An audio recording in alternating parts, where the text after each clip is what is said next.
Okay, we're going to resume. Moving to our consent items, starting with item number 1, consideration of approval, acceptance, rejection, amendment, and/or postponement of the minutes that follows. Planning Commission meeting minutes of June 11, 2026. Item number 2, consideration of approval, acceptance, rejection, amendment, and/or postponement of Norman Rule Certificate of Survey number COS-2627-1 for Nugent Estates. Does any member of the commission wish to remove any item from the consent docket? Does any member of the audience wish to remove any item from the consent docket? Seeing none, I would take a motion for our consent items. Move to approve. Second. And a vote. You may vote. If it shows up. Yeah.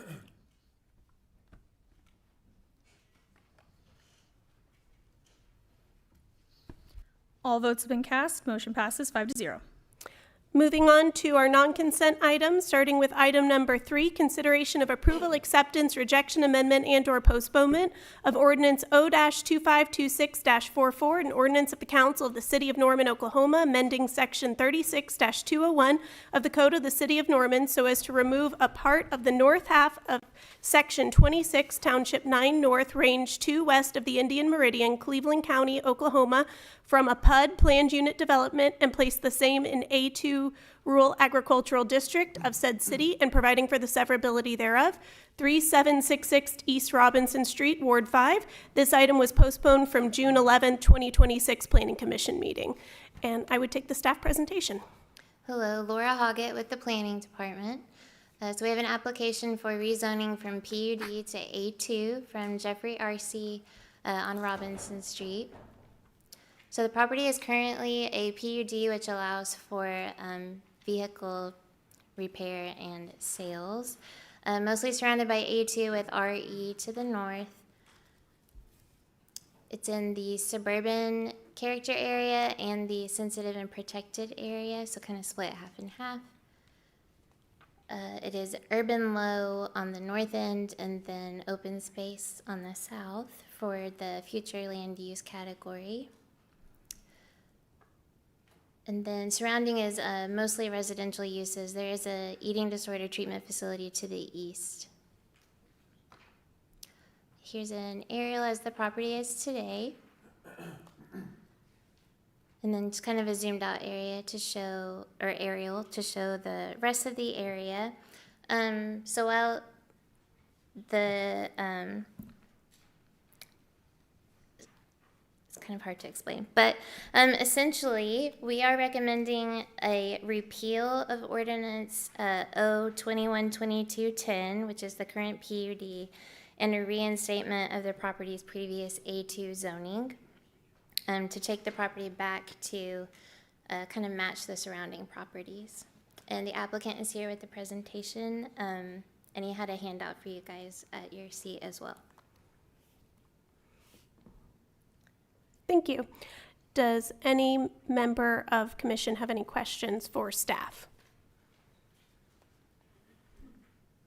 Okay, and I apologize for not announcing this, but I'd like to welcome Laura to being on the dais with us going forward in lieu of Jane Hudson. So today will be her first meeting that she will actually be up here representing with Planning Commission, and this item she also presented, but she will be joining us back up after these questions so that we don't have her have to come up and down. Any questions possibly for staff that we may have? Okay, seeing none, I would take the applicant presentation.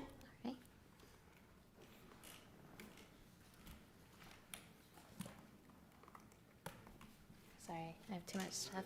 And then just click right. Apologies for walking in late. There's some traffic I wasn't expecting. This is, like she said, it's complicated.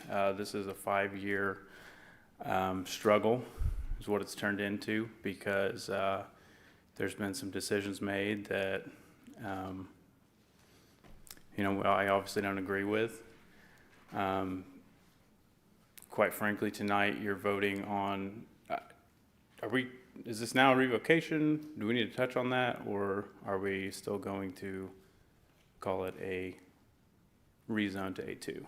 Because, My understanding is this is a repeal of the Okay. PUD rather than a rezoning back. there was, in the last meeting, it was said that there's no process for that, and there certainly is in the code. So I'm glad we're following code on that. So, yeah, I came in front of council, as a second rezone in 2024, because that was the path that was led down, to be able to build this new shop. And we had issues with, engineering, regarding 2 driveways. I don't know if y'all remember that. That was, yeah, basically it spiraled. It was a very long email chain of, we want this requirement, blah, blah, blah. And long story short, they were not going to approve the PUD because I decided not only do I want to put the building here, but we want to keep the driveways the way they are, because there were safety issues. And so that's what they said, well, no, according to traffic engineer, the driveways, our plan is better. And so anyways, we ended up, let's see, it's a long story. I just want to show you for now. This is the site plan. This is what was approved. Actually, this will help me explain the driveways a lot better. So you see there's a concrete approach there in the middle. That was the original site plan. We got this approved. We started the business. We quickly realized we need another building. So I call in, and Jane had said something along the lines of, well, you gotta, you can't build anything else on the site plan. Like, I specifically remember her making that clear to me. So I call in, I'm like, hey, we got a deviation I want to do. What do I do?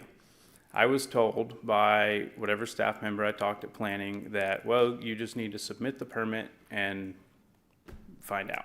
There's no criteria. Okay, well, so I took out a $70,000 loan, put a $5,000 deposit down on the building I planned to build so that I could get the blueprints, so that I could submit a correct permit. Submitted that, and actually it's not on here, but it's the first page of y'all's packet, is the permit denial. It was denied because it did not match site plan. Okay, fine. I guess we got to rezone the whole thing to amend this site plan. That was my thoughts at the time. So that's when we got put into this whole rezone. Well, we came before you. We didn't get your approval, ultimately because of the driveway situation. I think, yeah, I remember, I actually watched earlier today. That's pretty much was the only merit and reason that y'all couldn't get behind it. And so, from what I saw. So we just were like, fine, well, we'll get, city council to overrule it, and we'll continue on without the approval. We did that, and then it was kicked back. We went to the city council meeting. We presented the situation. Nash at this time had been out, was on our side, and was like, you just need to leave the driveways alone. There's no reason that they shouldn't let you do that. So that's what he said at that meeting, and he was the only one that voted against a motion that is not compliant with Open Meetings Act at all, because the item was to reject, approve, or postpone this PUD that was before you, this rezone, and a motion was put, not for you guys, this was city council. The motion that was put out there was to kick it back to city council because you need to work with it more. Basically, they were not willing to vote on something without, or vote for something without the planning department's support, which was hinged on the engineering department's support. There's a lot of things and that indicate that they never wanted it to go through. I've got lots of emails, lots of evidence. I don't want to really go down the road of conspiracy. That will take a long time. But ultimately, the whole driveway situation became, it was a dead end for us, and it was a dead end and pretty much the only option to get a shop building. And, this is years gone by since I put this deposit down on the building. And I think it was when it was denied, when it was kicked back to Planning Commission, my attorney at the time told me, he said, that is absolutely ridiculous, just start building, which is corroborated by, something that comes to mind is a customer of mine is a Norman police officer. He told me his story about trying to get a permit to expand his house, and he said, at a certain point, I just said, to hell with it, I'm not doing it, and built it anyways. And that's probably what a lot of citizens deal with, and everybody knows that about Norman. That is a reputation, and I actually paid for Facebook ads to put out a vote or a survey of the worst cities to deal with in the state, and Norman came in second per capita. And so that is, it's not just me who's had a problem with the planning department. And I'll show you kind of a situation. My situation just happens to be a epitome of what happens. So this is my shop. This is the plat, by the way. It's lot 18, I believe. It's kind of hard to see it. I got it from the county clerk this morning.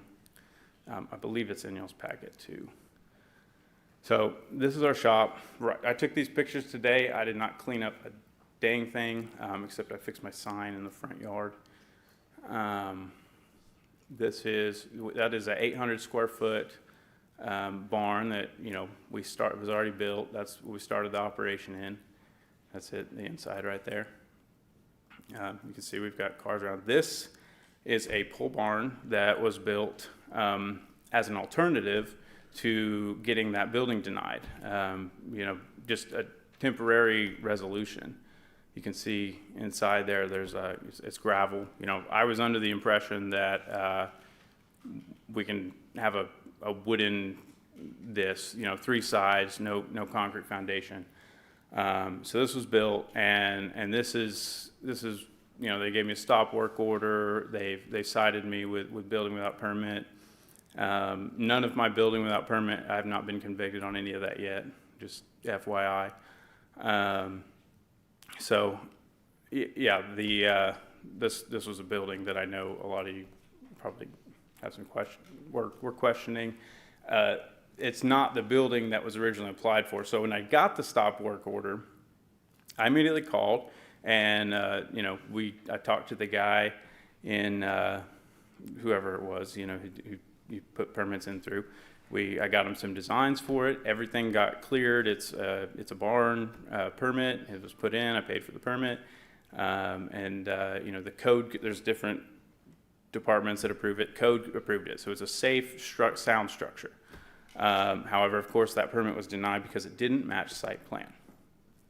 So y'all were kind of looking at the property in the last meeting a year ago. This is, you had talked about, a dirt park and everything. This is what's left of that dirt. We've been trying to get grass to grow.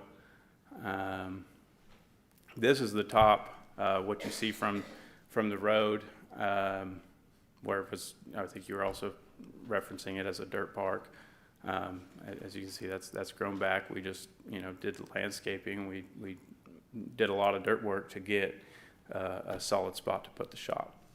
And then, in your meeting a month ago or so, this was referenced as a foundation or slab, I believe. It is not. It is a pile of gravel that had footing dug. It was set up for a monolithic pour, but there's no structures other than some stub outs, which at this point are just trash. I mean, everything about this is trash. That's about 30 grand of my money just down the drain. And so I'm going to show you, this is a site plan of a house just down the street. It's on the corner of Tecumseh and 24th, I want to say. And this is the site plan. I didn't even realize this till recently, but if you note the driveways, 2 driveways, totally like the same design criteria that Engineering threw a fit about. And this is what's on it currently. It's kind of hard to see that picture up there. There we go. You can see right here that big blue building in the back. That's as it is now. The shop was built, but this owner was able to put in a permit to have these buildings. You can see the big blue building in this Google image is just a footing being built. But before this, he actually put in a permit and was approved for that building in the top right as well. As you can see in the site plan, none of those are there. So I went and talked to him, and I said, hey, what's up? How is this? How did you, get this approved and I didn't? Well, he was told to hire a certain firm. It was Dave Boeck, I believe, who is no longer on this commission, but he's architect or developer, whatever, does drawings.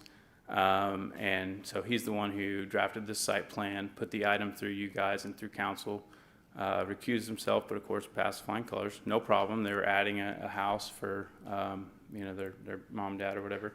But then when they put in permits, it went through for flying, like I said, with flying colors. And I actually went out and he'd gotten 2 permits at this point.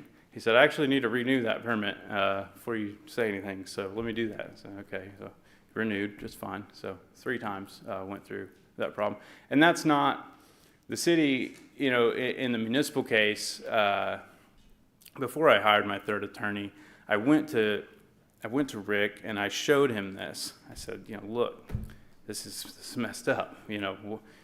What's going on here? And he's like, well, send me that. Okay. So I go and send it to him. It gets filed in municipal court as me trying to say, oh, well, he didn't get in trouble, so I shouldn't get in trouble. That's not the case. I've actually read every single site plan that I get my hands. That says 2008. That is a typo. It is 2011. I'm sorry, I did that today. From 2000, that's as far back as I can access the actual site plans. And building a building that's not on the site plan is not. That's a typical thing.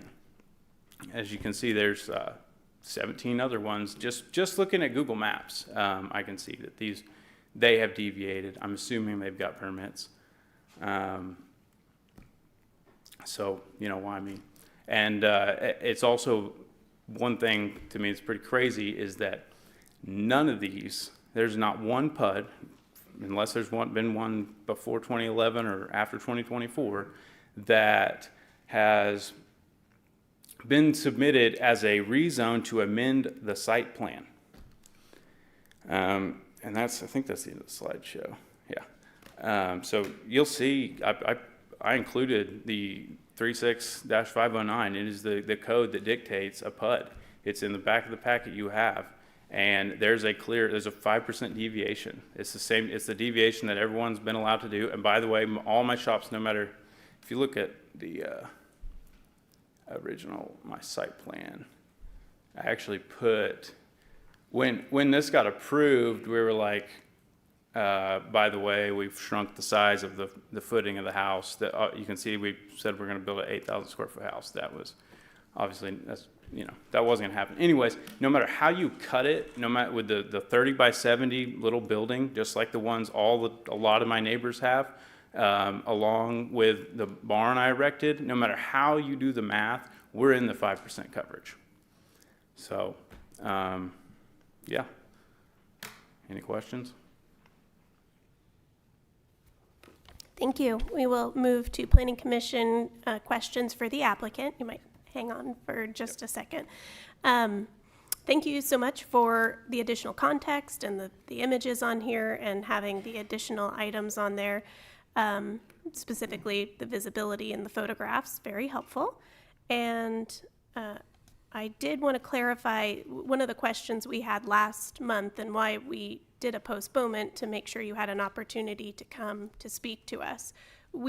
I don't think that commissioners completely understood the benefits that you were receiving from going to an A2 and maybe some of the why behind it. So just to clarify, the main reason is to no longer be locked into a site plan. Is that correct?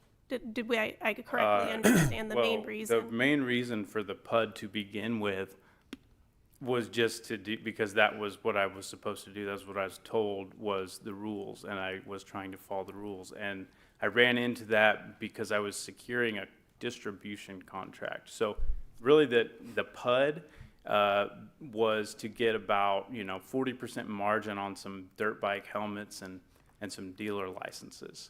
So the business has been destroyed by this. Amphibious is done. I want it revoked so that I can either go ahead and build my shop and it's already right now it is a shade tree mechanic shop. It's just the same as if I was probably my house. We've got some customer vehicles still, but I want it gone so that I can sell the property or, whatever, the business is over with. So we don't need the PUD. The PUD actually devalues the property when it was compared to A2, so. Okay, so just to restate to make sure I had a good understanding, taking away the site plan locked in, possibly adding some value to your property, and you no longer have the use needs that you previously had. Yeah, that Okay. sounds. That was a big question we had last month, so of understanding, I appreciate that. Do any other commissioners have any questions for the applicant? Okay, thank you. Moving on to, before we go into audience comments, I had a question for legal, just if there was anything additional that, maybe for context on here too, of our lead up and going on here that you'd like to add from that. Okay, I'm Beth Muckala, Assistant City Attorney. No, I think all of the subjects were covered. I think I would explain one thing. When we were here last month, there was a question about the comments in the staff report that we had an application going to A2 with only 5 acres. And that's because of the uniqueness of this property having been platted in A2 back when A2 allowed 5 acres. And so that raised an issue that we've been thinking on since last month. And as Mr. Arce stated, he had requested a revocation. The procedure for revocation set out in the PUD ordinance did not match this situation, so we didn't have a process that matched a revocation as he had asked for it. We don't have a process specific to repealing a zoning ordinance either. So we had to notice this and did notice this as a rezoning. And that's how it's gone through the process so far, and that's how it is appearing on the agenda. What we do recommend and what was outlined in the staff report was the vehicle that is used to implement that rezoning be a repeal and a reinstatement of that A2 status that was in place just before this PUD from 2021 was granted. And that will, if granted in that manner by that vehicle, will put this property back in the same position it was prior to the PUD and avoid creating a new nonconformity issue with that 5 acres. And as a point of order, is there anything unique we would need to state in a motion or anything addressing that? I repeal? believe that the language in the updated staff report should take care of that. Yeah, if you want, I can point to the page.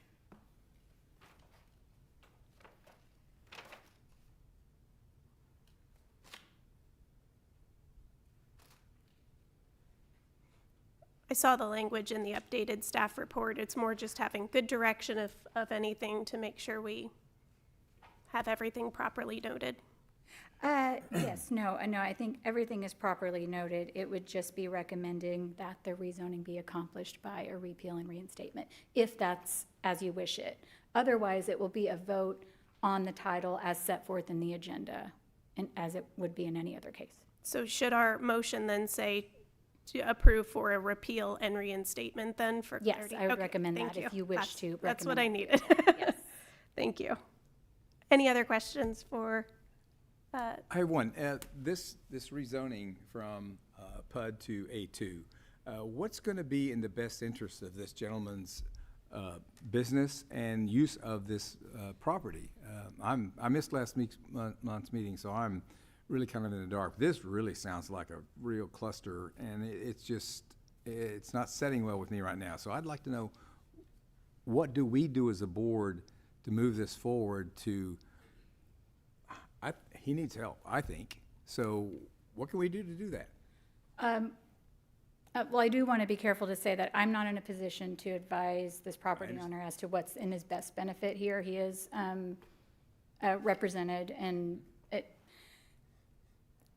I would say that what we're doing here tonight is upon this property owner's own request, that we go back from a PUD with a site plan to a straight rezoning. There is a lot of background, there is a lot of mess, but at the end of the day, what that means is this property is going to be governed by the A2 zoning district the same way as any other property would be.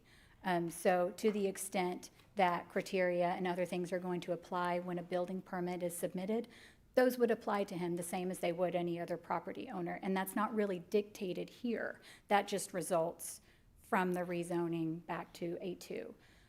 Otherwise, as has been indicated, we have a history with this application where there are several outstanding issues with the PUD that's currently in place. And so there would be a lot of stuff that needs to be worked through with the property owner if the PUD stays in place.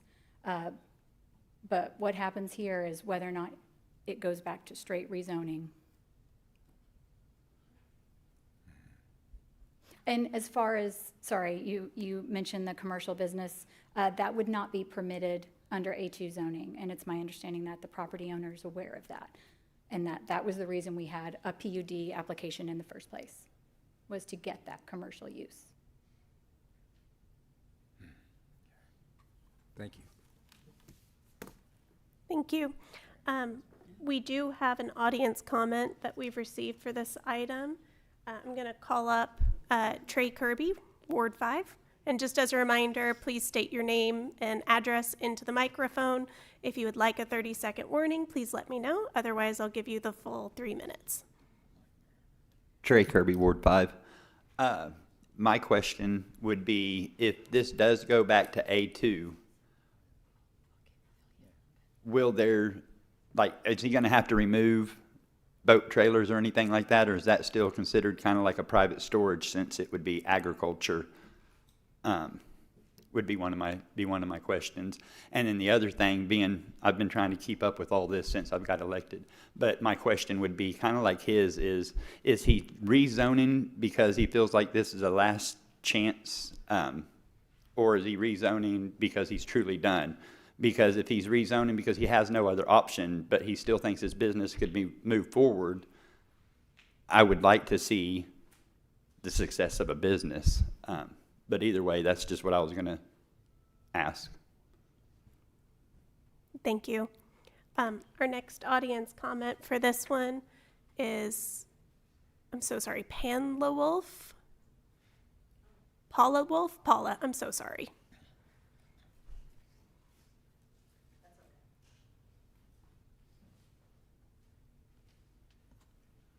Well, excuse me, but I didn't know he was trying to go to a different zoning. I still want him, I'm hoping that and I think he still wants. Do you mind just stating your name and address real quick in the Let me record start. to I'm get sorry. us? My name is Paula Wolf, and I've been a resident of Norman for 35 years. I am Jeffrey's mother. I have a close perspective because I helped him build this business, and I've seen his work ethic and commitment firsthand. Although I'm learning that I'm really not, I'm kind of confused about zoning and PUDs and all of that. I'm just here to kind of reference his character and it's amazing to me that Amphibious Power Sports has been operating in Norman now into 4 years. He has proven he can successfully run his business, and he's wanting to expand responsibly by adding another workshop to the property.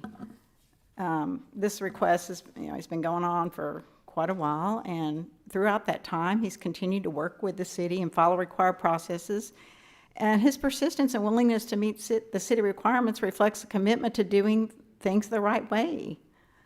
So, sorry, I have my papers all out of line. Without the ability to expand, the future of this business becomes uncertain because the current space does not allow him to make the improvements needed to continue serving his customers. I've watched my son take on a lot of responsibility from a young age. He married at 19, built a family, has worked hard over the years to provide for them while building his business. And that same dedication and perseverance and sense of responsibility that he brings to his family are the qualities he brings to his customers and his business. Norman has a strong community of people who enjoy recreational activities involving boats and motorcycles and other power sports. Amphibious Power Sports adds to that community by providing specialized services and gives residents another local option rather than having to go outside of Norman. I respectfully ask the Planning Committee to approve his request and allow Amphibious Power Sports the opportunity to grow in Norman. Thank you. Thank you. Is there any other audience comments for this item before we move on? Okay. Seeing none, we would move to Planning Commission discussion. Oh, go ahead. And just make sure to state your name and address, please. Greg Arce, Jeffrey's father. Just simply like to know, is there a way forward or is it dead in water? That's he's, from what I can tell, he's used up all the options he can think of to try to get the PUD approved. And he keeps hitting roadblocks for all these years. And so just, is there a simple, clear path or what steps can he take to get it approved? As I understood, the driveway was the problem. And the reason the driveway was a problem was because of the hill. There was clearance that I guess had to sit back, and anyway, but it seems that seems to be overkill for dismissing or disapproving his requests for the PUD. And so should he give up at this point on getting the PUD approved? And if not, what does he need to do? It's that simple.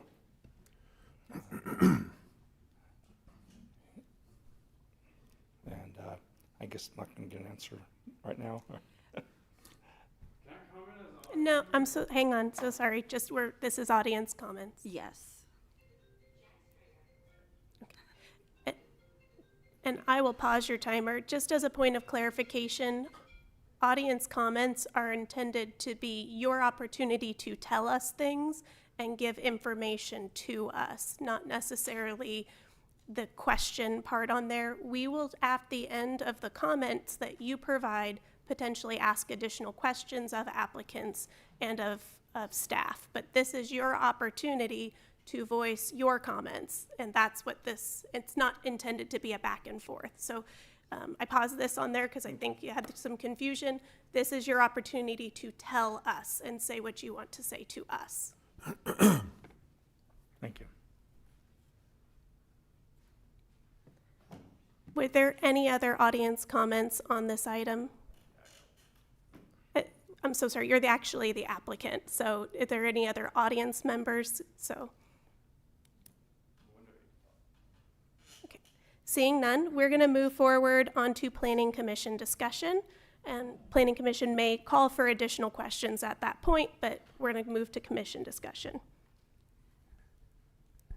Is the mic on? Okay. So I think one important point of clarification is that I keep hearing from the applicant presentation and those that are here, and I love that you have a village with you. I can tell that you're a person of character because of that. The process for a PUD and the process for permitting are two separate things. And so I heard a couple of times that the PUD was not approved. The PUD was approved. That site plan locked you in. A PUD locks you into that. And so the PUD was approved. Moving forward on a deviated path before pulling permits is really why the driveway change didn't get approved. And I think there was something lost in translation. I don't recall all of your presentation at that time with the driveways, but I do remember my takeaway being, well, if he's not following this site plan now, then like, what are we approving? It wasn't clear with your presentation what we would actually be approving, if it would be what you had moved forward with or wanting to do something completely different. And PUDs really do lock you in. And so, so I just want to make sure everyone realizes that the PUD, as per the site plan, was approved, but there were issues with permitting, and I think sometimes the downside of having all the different departments keeps you from understanding like the fluidity of it. But the upside as a citizen is that there's not one person blocking you if you're not best friends with the mayor or city council or whatever, if that makes sense. And so it gets really convoluted, and to you it feels like, well, the PUD's not being approved when really it's permitting that are deviations to the PUD that was approved, if that makes sense. So I would ask you as the applicant, are you really wanting to go to A2, or are you wanting to present a solid site plan that you would not deviate from to move forward with your business for us to consider? Because your packet does make it clear that there was some confusion, and the amount of investment that you've had is of concern to me. So yes, could you answer the question as to like which of those you're really wanting to do? Right. Because So- those that spoke on your behalf made it sound like, They don't have a clue what they're talking about with PUDs. okay, Sorry, but I do, because I've had to deal with this for 5 years. That permit for the shop should have been approved, was the point I was trying to make in the presentation.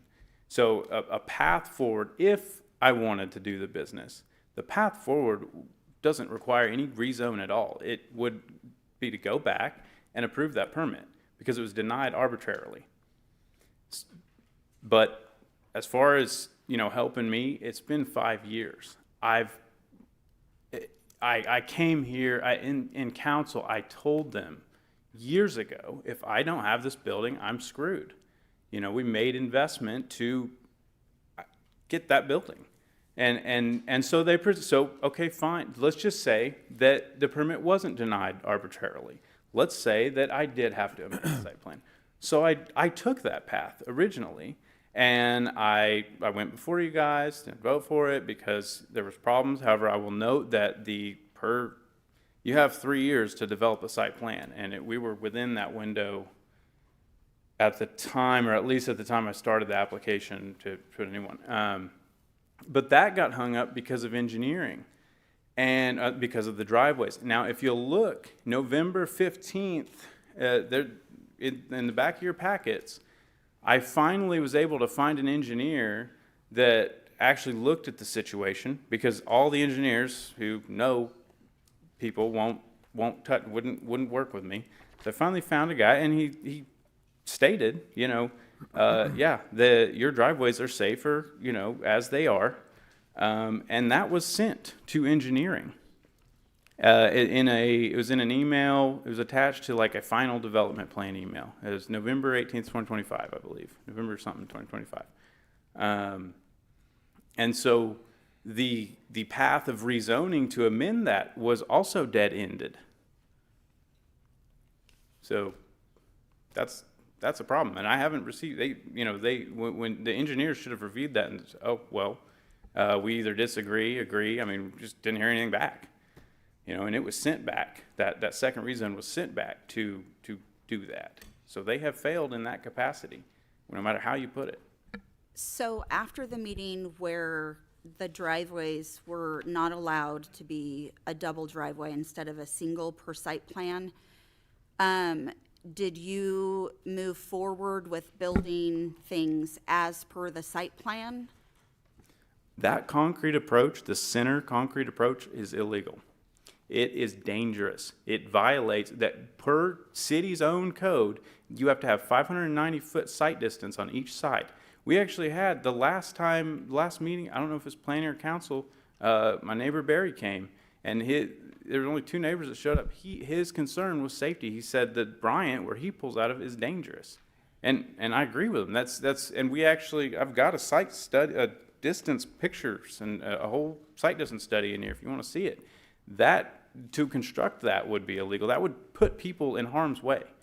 And because of whatever, that's what I'm saying. I'm not getting into the conspiracy side of it, but they refused to see that. And anyone who walks out to the site can see it. Okay, but you didn't build the site plan as designed? The site plan doesn't have anything else other than that driveway that's different than how it already is. So none of the buildings that are pictured on the site plan? Those are all there already. Okay. The future location of single-family dwelling unit, we did not build a new house. We ended up remodeling the house that's there. That's a lot smaller than 8,000 square feet. Okay, and so the parking spaces in the back, was that just a gravel lot then? Yeah, and that's not- just overflow. And not the loafing shed that I saw in the picture? No, that's just parking area in the back. Okay. Yes. Okay, so back to my question, are you wanting, so that we understand what your true desire is, are you wanting for us to repeal the current PUD and reinstate you at A2? Or are you wanting a postponement so you can come with a different site plan that you want to stick with and move forward that way? I think everyone up here wants to know clearly, definitively, what path you as the applicant wants to take. Well, again, it's been 5 years. I don't know. I don't know what I want to do as far as, let me just say this. No, I want it done. I want it revoked and set back to how it was. The business is done. That is what I want to do with the resources I have. I have invested in this thing for 5 years.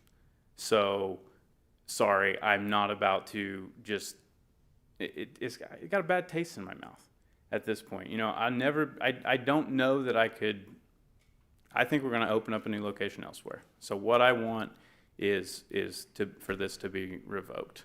Okay, thank you. Are there any other comments? Yeah, I had, just because there was some confusion, I went back and tried my best to make a timeline. So this may not be the most accurate, but just kind of keeping with it. He purchased the property in 2017. Originally, there was a house and there was an existing drive on the west. Try to get my cardinal directions correct. So it had one drive.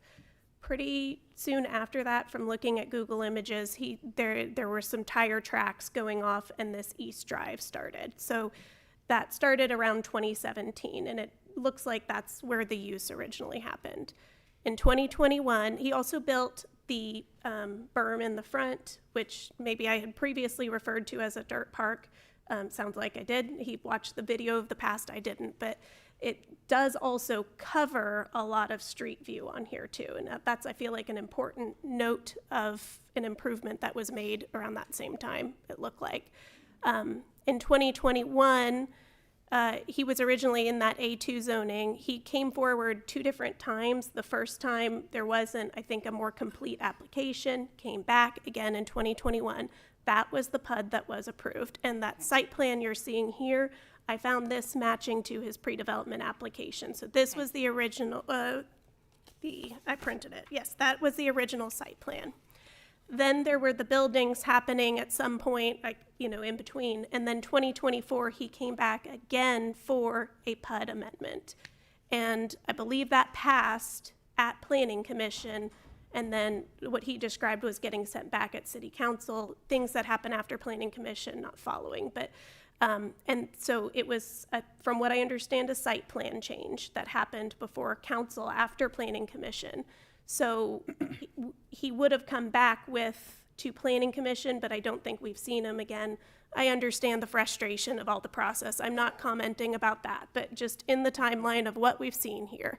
And then there was also the last meeting and then this one. So, and then we never saw the PUD come back again with that site plan on there. And, maybe can you tell me what changed on that site plan in 2024 between Planning Commission and City Council? Could you describe that? Yeah, it was only the building, the shop that we wanted, and then the driveways. And the driveways were, there were probably 20 different site plans submitted with different variations of the driveway trying to come to an agreement. Yeah. But driveway is building. I did find the site plan from the Planning Commission in 2024 because that was pretty easy for me to get to. And that one still at Planning Commission had that concrete approach location in there. It didn't have the west drive where it currently was. So was that the change where that drive moving to the west? That was an attempt at compromise to allow me a turnaround because my original concern with safety was, I have a lot of customers come in with a trailer. So, okay, when there's when there's a turnaround, it's safer. I think that's pretty common sense.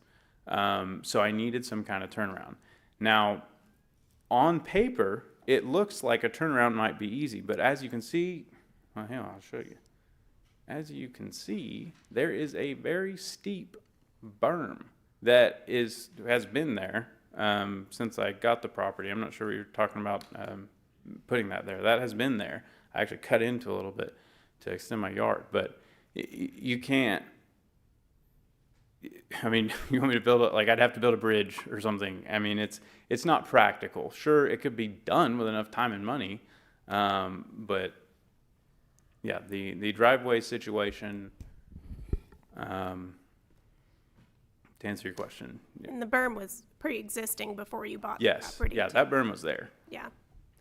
So, and that, I don't know that I don't recall if we talked about that in 2024, because what we had in 2024 was a site plan with a street that lined up with Bryant Circle across. So I don't know that we discussed. We tried to keep that, but then eventually, I think that because the site plan changed from the time that I was in front of you to the time that it went to council. And because I literally went out there and had cars parked on the different places in the street and measured.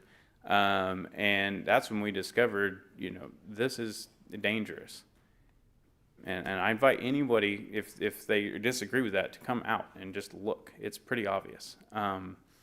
So, yeah, and while I'm up here, I do also want to point out that, what I want, obviously I'm open to when I said, I don't know, there's certainly a possibility that we find a compromise and way to keep the business there. I actually have a letter from Beta Motorcycles where we were discussing, if you heard of Ducati, there's like that, but dirt bikes.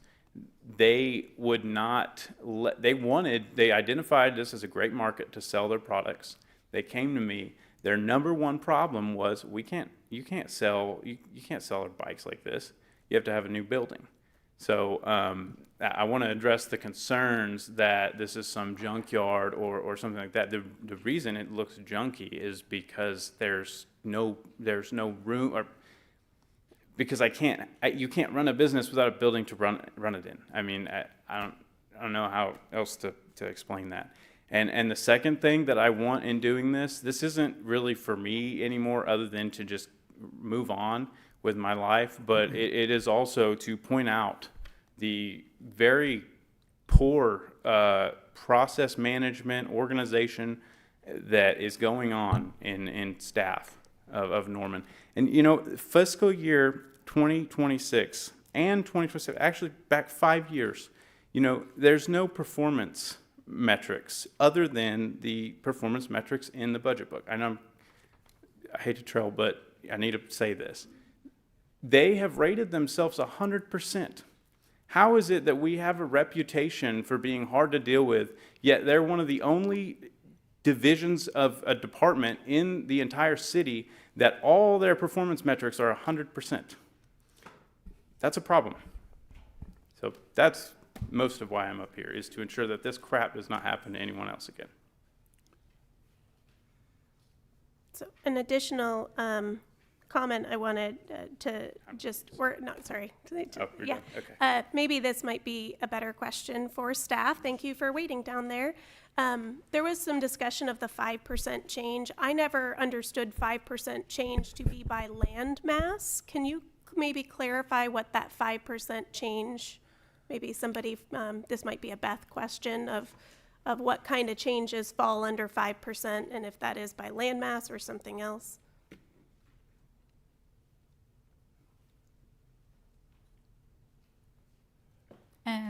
Beth Muckala, Assistant City Attorney. Could you give me more context for the 5%?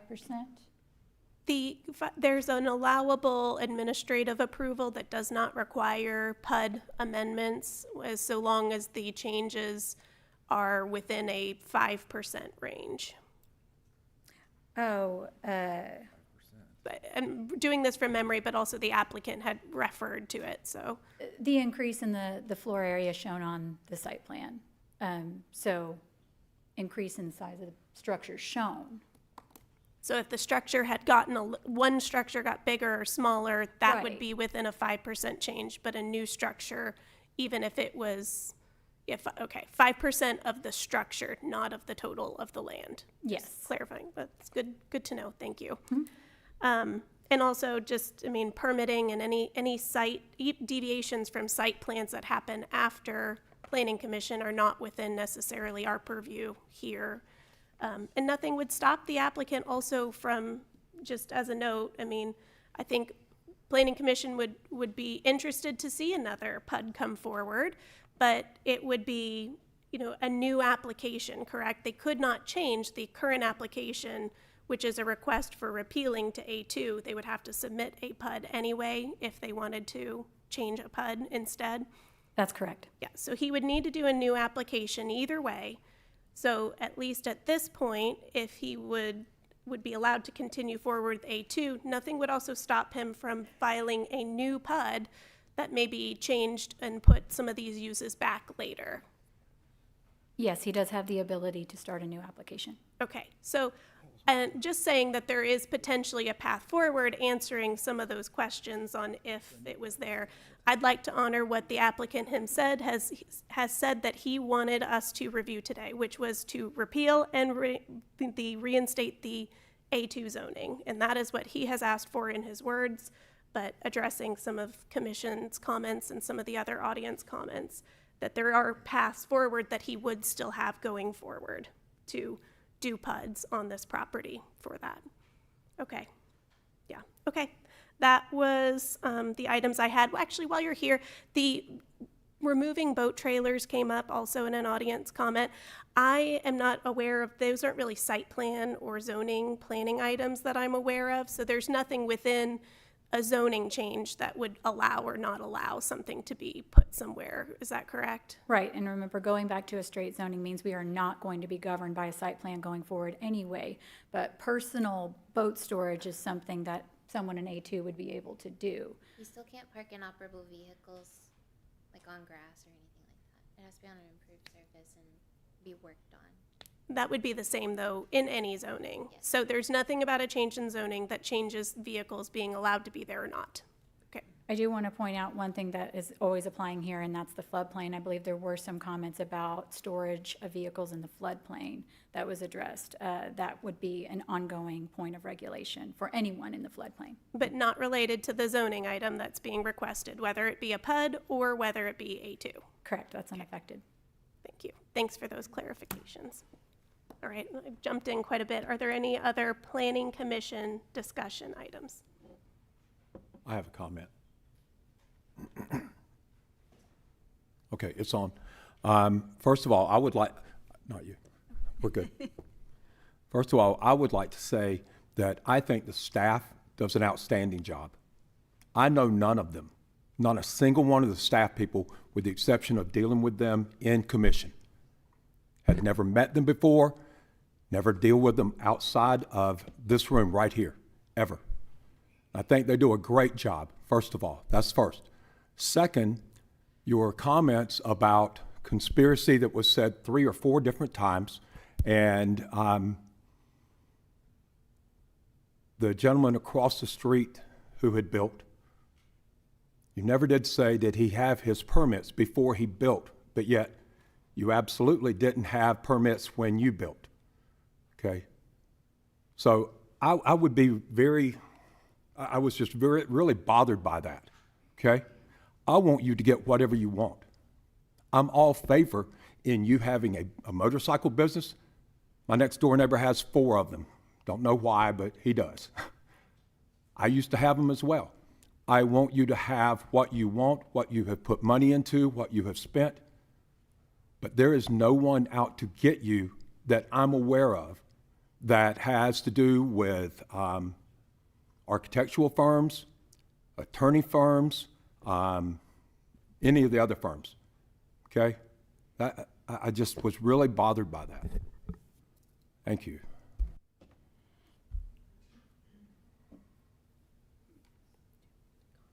No, I was looking for, would you like a motion? Yeah, I would say at this point, I would take a motion, and just as a reminder, the item was a repeal and reinstatement of A2. So I'd like to make a motion to adopt item 3, requested A2 zoning by accomplishing a repeal of O-2122-10 and reinstate the property's previous A2 zoning. I second it. Any discussion on the motion? Seeing none, I would take a vote. You may vote.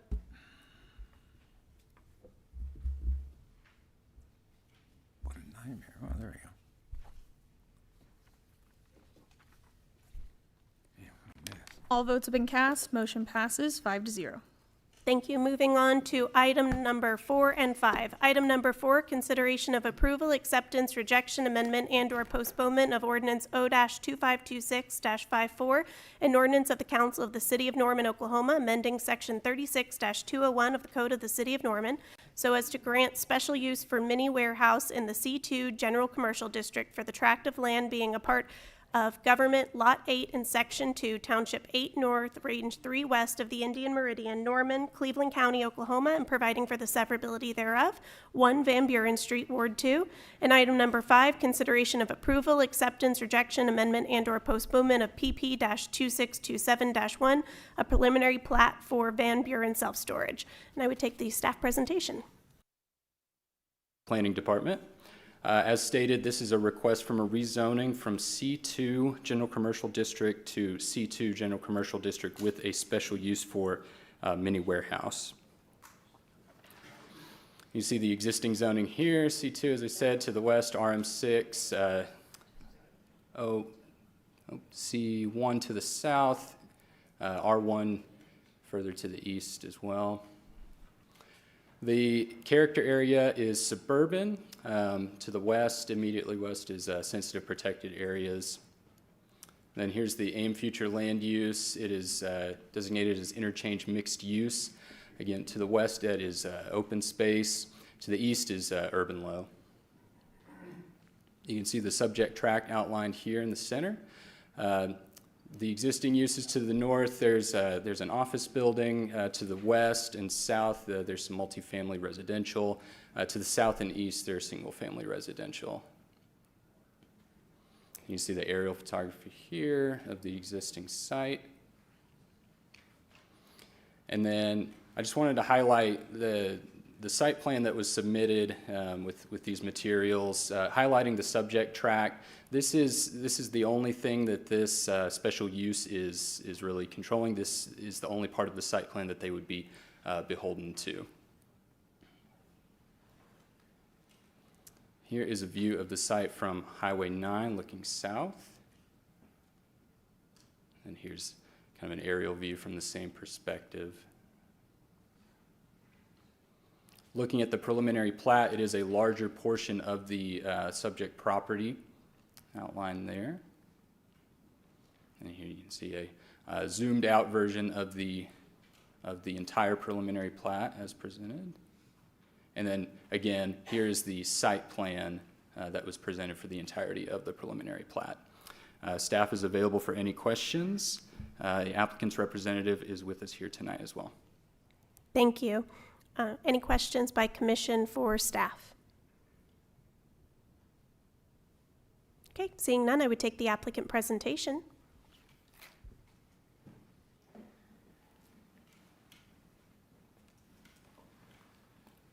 Hi, my name is Brian McDonald. I'm with Barefoot Land Co., and we're the ones that are looking to develop this self-storage facility. We are looking to get a special use permit in the C2 district.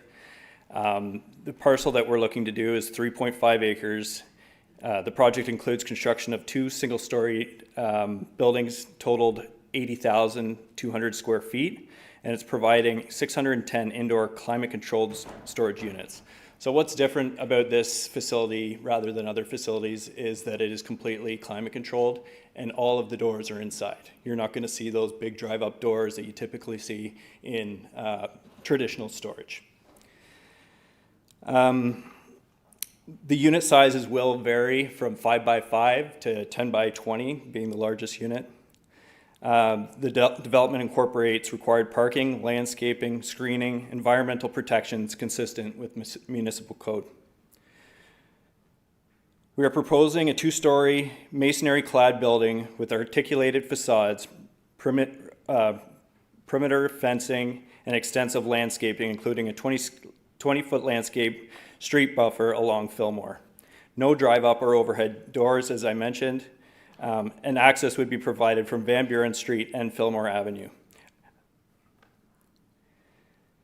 We are a Class A self-storage development company. We have done projects in other places of the country, and actually we have another one that we're getting moving forward in Bixby, Oklahoma, which will be our second facility in the state. The facility will operate under strict regulations to prevent nuisances and impacts and ensure safety. Features include controlled gates for tenants, staff, and emergency personnel, surveillance cameras, motion detection system for public's and tenant safety. So completely secure, 24/7 cameras. You know, it's going to be a very safe and secure site for anyone to go into this area. There will be staff on site between 8 and 5 p.m., but there will be hours of access for the users from 6 a.m. to 10 p.m. at night. Looking at the market analysis for this area, for self-storage, it goes by the square footage per person per capita, and in this market, we're doing a 3-mile radius in this market. There's only 1.2 square feet per storage per person. In Oklahoma, the state average is 11.75. So you can tell for, you know, where the state average is of what actually is used for climate control to only being 1.2 square feet, it's very low, which tells us there's a demand for this.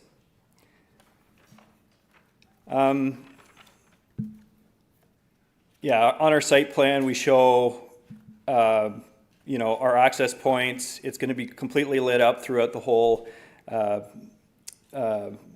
area. It is 2 separate buildings. There is an easement actually going between the two. There's a sanitary easement that goes through there. That's why we've actually done 2 separate buildings, but it actually works really well with the layout as well. So. Yeah, again, I think the biggest thing is there is a really big demand for this, just with the low supply in the market. It's not only good for obviously being secure and not being visible for an eyesore for the street because it is a nice Class A facility, but it also allows people to store different things that they wouldn't typically store in other storage as well. Things that, can be damaged due to the climate adjusting high and low throughout the seasonal changes here in Oklahoma.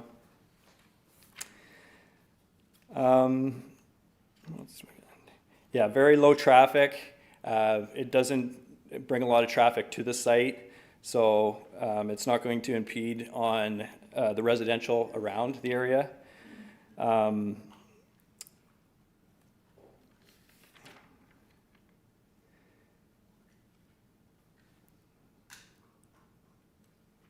Yeah, and then just a little look at the building. We do have different material that we're using.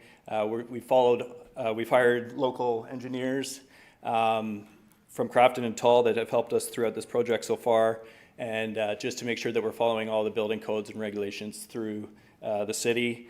We're going to have the proper amount of brick facade on the fronting streets, and just the look of the building is going to not look like a typical storage unit that you'd normally see. So I think this is a great location for it. Obviously, it does have some visibility, but it is low traffic. On the main street there, I don't think it's going to impact the community in a bad way. I think there's a demand for this, and I think this is really going to be in a great location that's going to be able to help it's going to fill the demand that the community actually has. Yeah, with that said, I'm open to any questions. Yep. Two, actually, and it all relates to the cost of this. What's your estimated cost per square foot to build something like this? It sounds really nice. Yeah, I could figure that out for you. I'd have to get the price per square for you. Yeah, I don't want to speak out of, I don't actually do the estimates on this project, but I can get those numbers for you. The next question is the cost per unit. I presume, is there going to be a per square footage assessment of cost? Yeah, so for the person renting it, you mean? Yes. Yeah, so, that pretty much goes for what standard, you want to keep it competitive with what other storage units are going. It's a little bit higher than a typical drive-up storage just because it is climate controlled. It costs a little bit more to run, obviously. But, the prices are comparable with what's kind of going on within the area.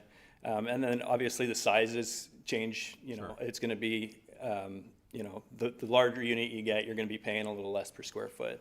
And that's just typically how it works for self-storage. Thank you. Yep.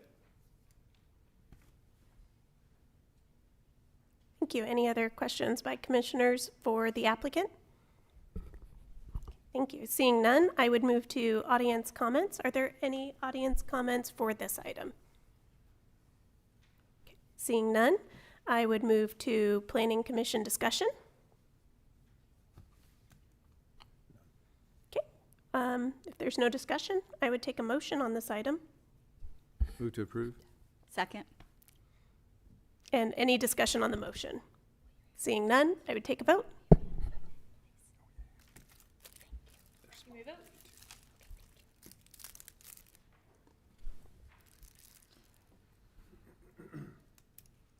All votes have been cast. Motion passes 5-0. Moving to our next item, number 6, Deskin Drive, a consideration of approval, acceptance, rejection, amendment, and/or postponement of ordinance O-2526-64, an ordinance of the Council of the City of Norman, Oklahoma, amending section 36-201 of the Code of the City of Norman so as to remove Northridge Industrial Park, section 7, lot 8A, aka lots 8 and 9, block 2, to Norman, Cleveland County, Oklahoma, from I-1 Light Industrial District, and place the same in a SPUD, Simple Planned Unit Development, and providing for the severability thereof, 3201 Deskin Drive, Ward 8. And I would take the staff presentation. Hello again, Logan Gray with the Planning Department. As stated, this is a request to rezone from I-1 Light Industrial District to SPUD, Simple Planned Unit Development, for the purpose of allowing a multi-purpose event space in addition to I-1 uses allowed by right. Then you see the subject tract here in the center. I-1 is the current zoning, as well as a lot of the surrounding zoning. There's some O1 to the northwest, PUD to the northeast. The AM character area is currently Corridor Gateway. The future land use designation is Job Center, as well as most of the surrounding area. The existing land use, this site exists within an industrial park, and so there's very similar sort of warehouse spaces all around the subject tract. You see the site here as it currently is. And then here is a very simple site development plan. The intent is to use the site as it is currently developed for that multi-purpose event center. Here's a view from the street on Duskin Drive. And then here's a view from the south along Double Drive as well. And there's an aerial view here. Staff is available for any questions. The applicant is also present tonight. Thank you. Any questions by commissioners for staff? Okay, seeing none, I would take the applicant's presentation.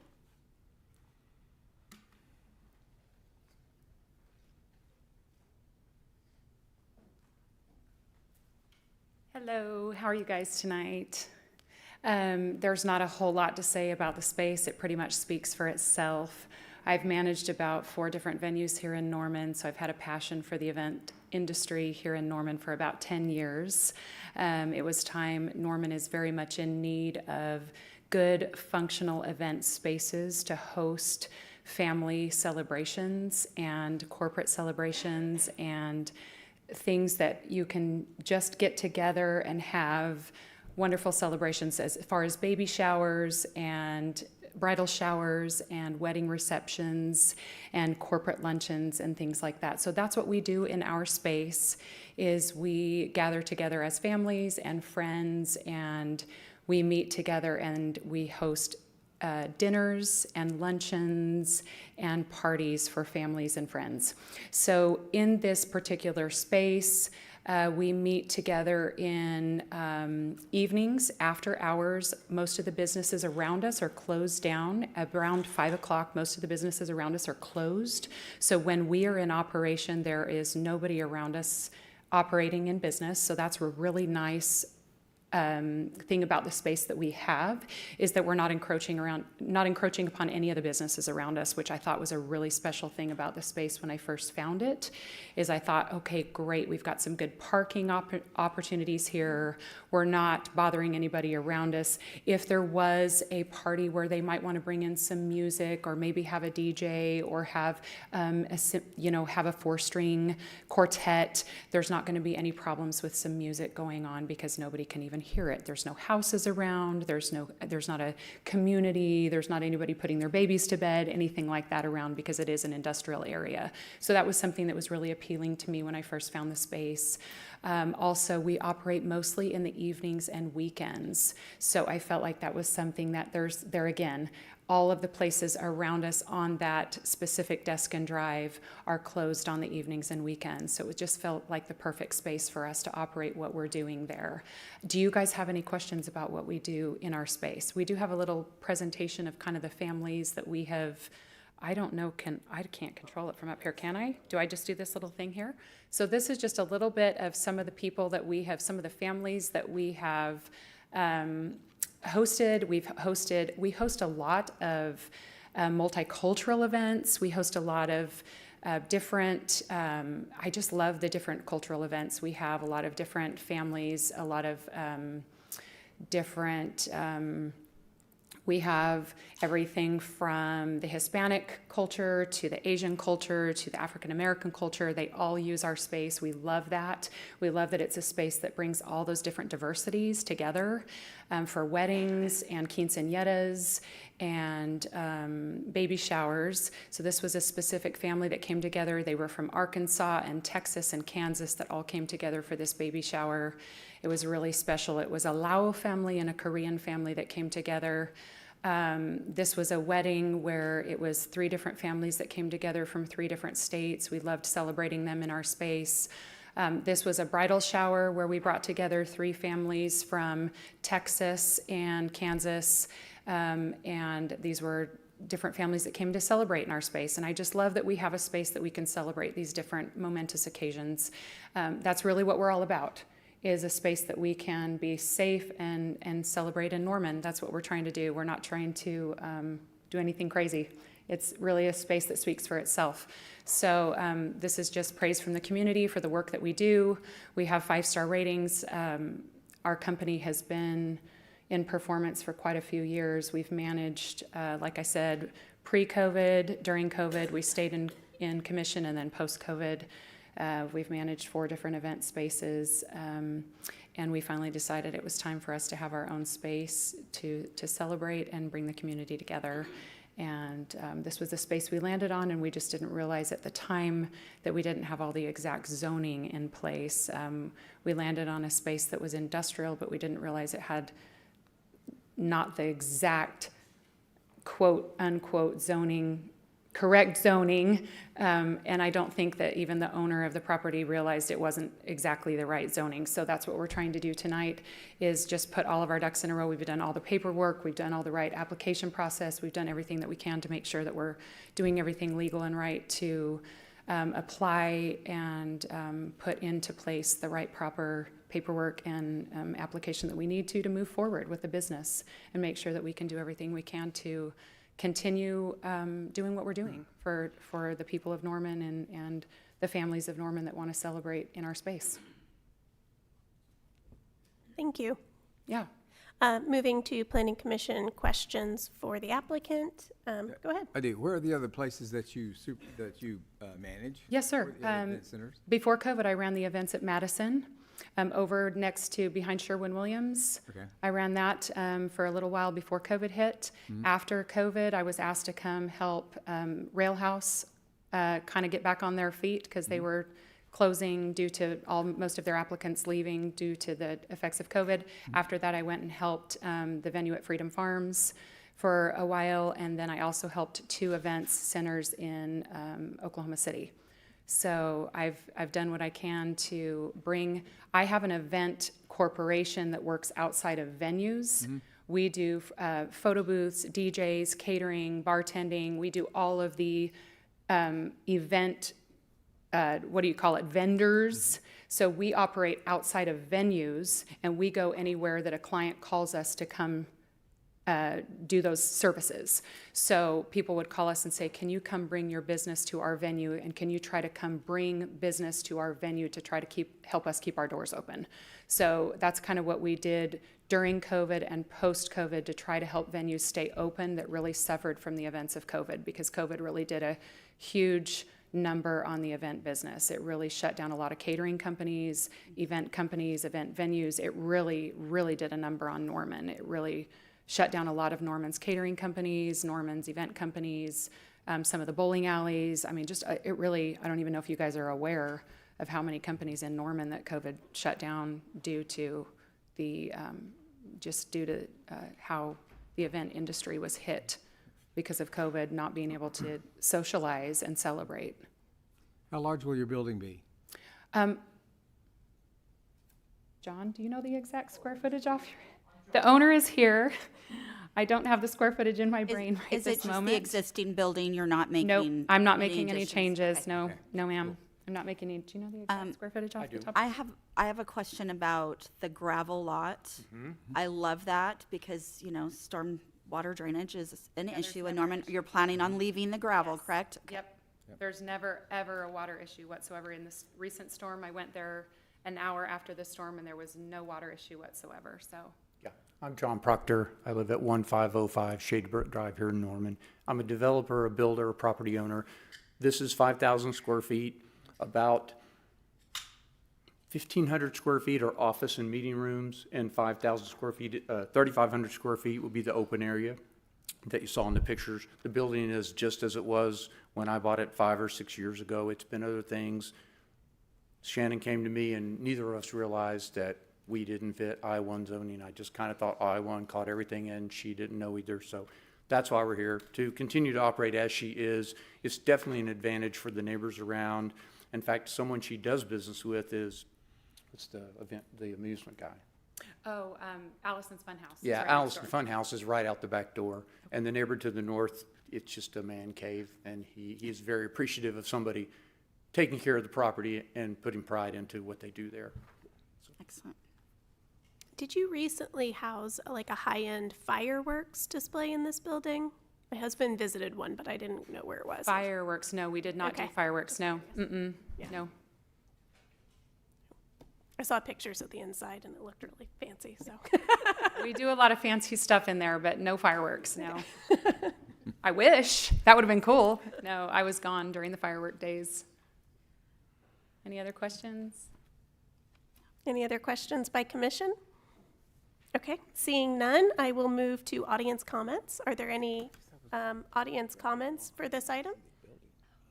Okay, seeing none, I would move to planning commission discussion. Okay, and if none, I would take a motion on this item. Move to approve. Second. Any discussion on the motion? Seeing none, I would take a vote. You may vote. All votes have been cast. Motion passes 5-0. Commissioners, are we doing okay for a restroom break? I was hoping to get maybe another item or two in, but we could pause here. I'm good. Did I hit a break? No. Okay, good. No, just checking in. Okay, moving on to item number 7, consideration of approval, acceptance, rejection, amendment, and/or postponement of ordinance O-2526-75, an ordinance of the Council of the City of Norman, Oklahoma, amending section 36-201 of the Code of the City of Norman so as to remove Highland lots 5 through 13, Block 4 to Norman, Cleveland County, Oklahoma, from R3 multifamily dwelling district and place the same in a SPUD, simple planned unit development, and providing for the severability thereof, 314 East Hayes Street, Ward 4. I take the staff presentation. Good evening. Kelly Abel with the Planning Department. The applicant is requesting a rezoning from R3 multifamily to a SPUD. The location is at 314 East Hayes. It's approximately 0.75 acres.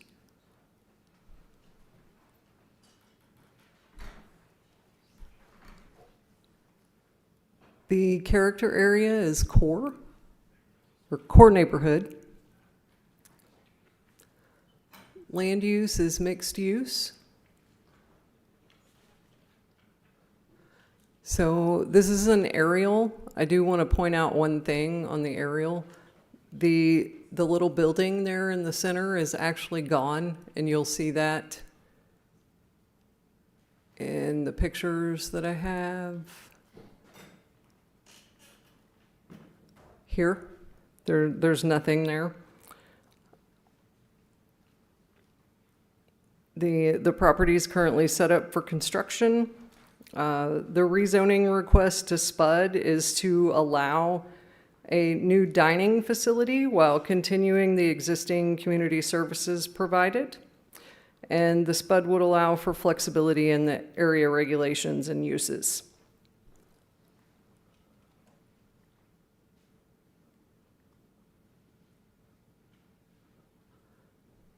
I guess I should say the surrounding areas as well here is R3. And this is R3, and then there's commercial on the corner. Whoop, back up one. And then there is commercial down on this corner also. We did receive one letter of protest that we could not verify, and we received one letter in support of the proposal. The applicant's representatives are here and have a short presentation for you. Do you have any questions? Thank you. Any questions for staff by commission? I'm just curious, across the street, do you happen to know, they had torn down the buildings. Do you know what's going in across the street from this on Hayes that faces this tract? Not yet. Okay. I was just curious. Okay, thank you. I take the applicant presentation.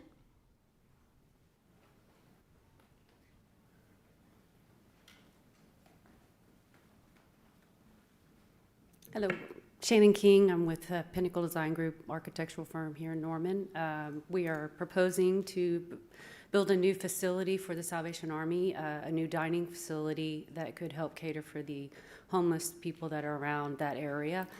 Currently, the existing shelter actually has a kitchen, but we would be producing a new dining one. I've got a couple of slideshows to show what it would, currently, what it would become and look next to the existing areas. That is an existing building with the McCowan, and then the existing shelter right there. It would be housed in between there, but it would help with.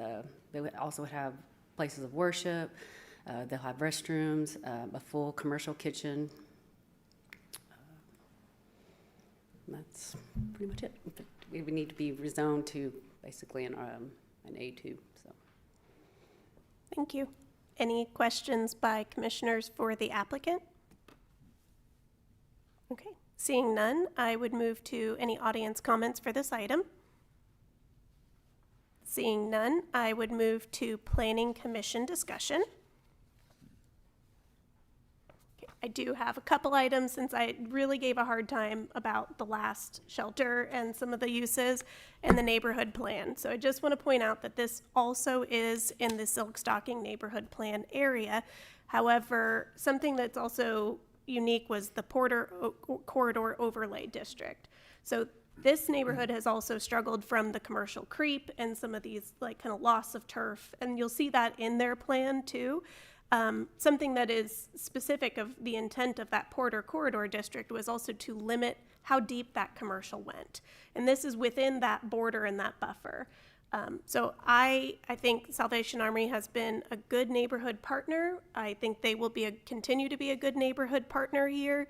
But just to put on record that I would not be in favor of further creep of commercial and other types of uses that were not compatible with the residential neighborhood necessarily further past Crawford, outside of that Porter Overlay District. So I just wanted to point that out, that this one did have a little bit of a difference because it was within that district. You can see on the AIM plan why it was zone mixed use in the same regard up to that border. It's within that boundary, but respecting that boundary, not go further, I think is important for that neighborhood too. So that's all I wanted to say about that. I also do own property 2 blocks away that I bought knowing that that shelter would be going in there. So that was a choice I personally made. Okay. If there's no other discussion for this item, I would take a motion. Move to approve. Second. Any discussion on the motion? Seeing none, I would take a vote. You may vote. All votes have been cast. Motion passes 5-0. And we'll read the next item, and then we'll plan for a bathroom break after this next item. Item number 8, consideration of approval, acceptance, rejection, amendment, and/or postponement of ordinance O-2526-73, an ordinance of the Council of the City of Norman, Oklahoma, amending section 36-201 of the Code of the City of Norman, so as to remove the tract of land, being a tract of land lying in the southwest quarter of section 35, Township 9 North, Range 3 West, and the west half of Section 2, Township 8 North, Range 3 West of the Indian Meridian, and a tract of land lying in the southwest quarter of Section 35, Township 9 North, Range 3 West, and the northwest quarter of Section 2, Township 8 North, Range 3 West of the Indian Meridian, and a tract of land in the northwest quarter of Section 2, Township 8 North, Range 3 West of the Indian Meridian, City of Norman, Cleveland County, Oklahoma, from the R1 Single Family Dwelling District, RM6 Medium Density Apartment District, and A1 General Agricultural District, and place the same in the A2 Rural Agricultural District, and providing for the severability thereof, west of I-35 and south of West Lindsay Street at 36th Avenue Southwest, Ward 3. We would take the staff presentation. Hello again, Logan Gray with the Planning Department. As stated, this is a request for rezoning from RM6 Medium Density Apartment District, R1 Single Family Dwelling District, and A1 General Agricultural District to A2 Rural Agricultural District. You can see those existing zoning designations here. The AIM character area for this area is corridor, rural and protected and sensitive areas. And the future land use designation is open space and agricultural residential. That a lot of that open space represents, or it overlaps with floodplain, as this tract does border the Canadian River to the south, as you can see here. It is currently vacant. Here's the aerial photography of the site. And here is the proposed plat. Okay, staff is available for any questions. The applicant is also here tonight with the presentation. Thank you. Any questions by commissioners for staff? In my understanding, there were some questions at pre-development meeting regarding where a fence location would be and how close it might be to the road. I understand there's a right-of-way along the street where that fence could not be placed. So just as a rough estimate, since it may bob and weave as it goes, about how far from the road would the fence be? Or the right-of-way? Yeah, you got it. You got it. The easement, it varies in width. The largest part of the easement is 130, around kind of on the curve, 130 feet. The narrowest is 115-ish. But the applicant will they'll have a survey and it won't go within the easement, so. Thank you. Okay, any other questions for staff? Seeing none, I would take the applicant presentation.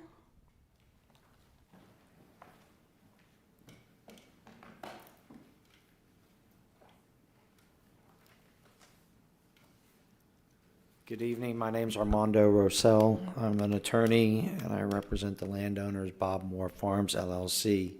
For the record, my office address is 101 North Robinson Avenue, Suite 700, Oklahoma City, Oklahoma 73102. I had a slide, and I don't know if it is on here. We submitted. Yep, there we go. So, as the commissioners know, this is the tracks 4 and 5, or I'm sorry, tracks 4 and 6 and 7 are the tracks that we're here today for rezoning to agriculture A2. And also, as part of that, as the commission mentioned, we are anticipating putting up a barbed wire fence. And the fence generally will be located where the black dots are along the boundary lines of the property. As the commission noted, we are still in discussions with the city of Norman as to where the fence is going to go as it goes up and down Lindsay Street. There's a white picket fence there currently. If you've been to the property, there are some really beautiful trees that border that street. And we are not wanting to do anything with those trees. In other words, we don't want to impact those trees with the installation of the fence. And so that's impacting a little bit about where we're going to put the fence. The roadway is also a part of that issue. We don't have any desire to put the fence right on the roadway. There is an easement. Some of that fence might be able to fit within the easement, perhaps not because of the tree issue. So we are that's the only piece left on, as far as what we need to do with the city is to figure out where we're going to put that fence on Lindsay Street. And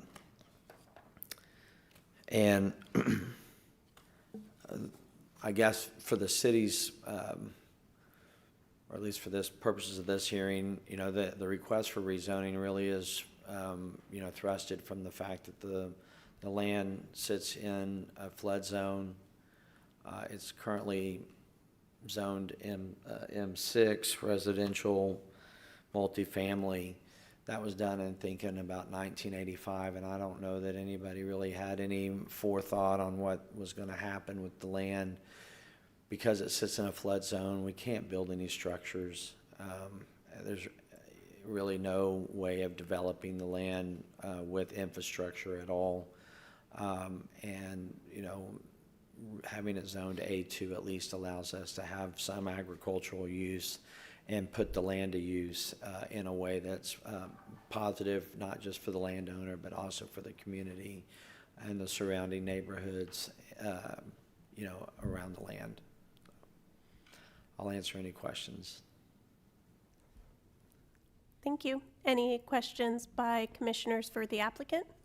Just one. What's the anticipated use of the land other than just conserving it because it can't be developed? Sure. So we're not going to desert it at this point to help maintain the vegetation levels. We are proposing to run some livestock on the land to help, you know, obviously keep the vegetation down. As the commission may know, we have been out there recently to do some brush hogging.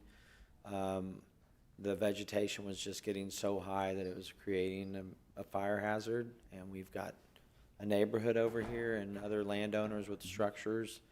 And so we've been working very closely with the Norman Fire Department and City Attorney's Office, the commissioners, some of the other planning committee members on getting the brush hogging and down, you know, together. And we created a 50-foot, in some areas, a 50-foot zone where we have taken down the vegetation to the ground. But it's expensive. And so, you know, it's not that we don't want to spend the money, it's just that having livestock on the property to help keep that vegetation down will also cut costs in brush hogging. We're not going away. I mean, the landowner fully anticipates maintaining the land with, you know, brush hogging and other mechanical ways of removing vegetation or trimming vegetation. So, but the livestock will help. And so that is that's the thrust behind the A2 designation for rezoning. Currently, like I said, it's RM6 with an A1 there as well, but A1 doesn't allow for livestock, and I don't believe A1 allows for barbed wire fence.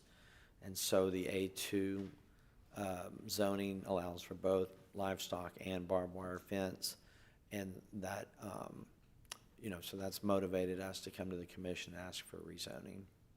Thank you. What kind of livestock are you planning to put on there? So, a great question. We are going to place initially some cattle on there, and so, you know, to help, we'll just see how that goes. And you know, if it works out, great. If it doesn't work out, we may make a change, but that's what we're going to initially go with. If you put goats in there and they get out and go to Landers, that's going to be a field day. Well, I mean, not to make light of the process, I wanted to put prairie dogs in there. I suggested that, but I think the city of Lawton would tell you that they're great grass eaters. Thank you. So the grass dies. Any other questions for the applicant by commission? Oh, I have one, actually. You turned in an audience comment, but as you may have heard, we don't have applicants also do audience comments. So just confirming you were not intending to also have an audience comment. That's correct, Okay, Commissioner Byrd. I just didn't know if I was supposed to put that in or not, so I just went ahead and We filled it in. appreciate the effort, yes. Yeah. Thank you. Okay, if there's no other questions for the applicant, we could move to audience comments if there's any others. And seeing none, we'll go to Planning Commission discussion. I just want to say, I think it's a very thoughtful and intentional, like keeping in mind of the floodplain and what's surrounding there. And it does make use of that land in a way that isn't just putting out the money for upkeep. So it's been a while since I saw a request to go to A2, and we saw 2 today. So I think this is great. Thank you. All right, thanks for keeping the trees. I think I drive that every day, and I enjoy that drive. Best drive in Norman. If there's no other planning commission discussion, I would take a motion on this item. Move to approve? Second. And if no discussion on the motion, I would take a vote. At 70 miles an hour. You may vote.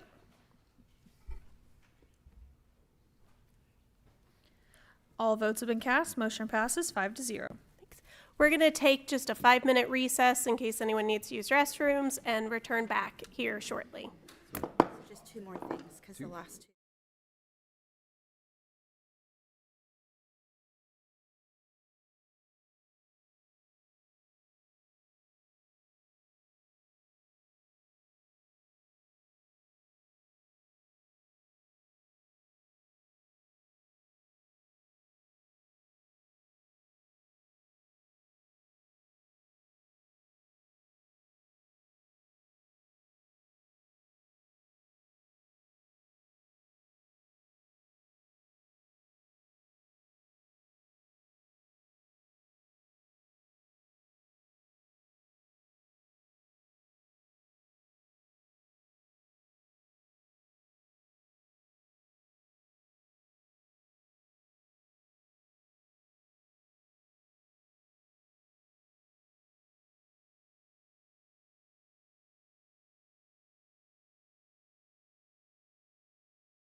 Okay, we are going to resume our meeting. If we can please bring our volume level back down, we're going to continue on with item number 9.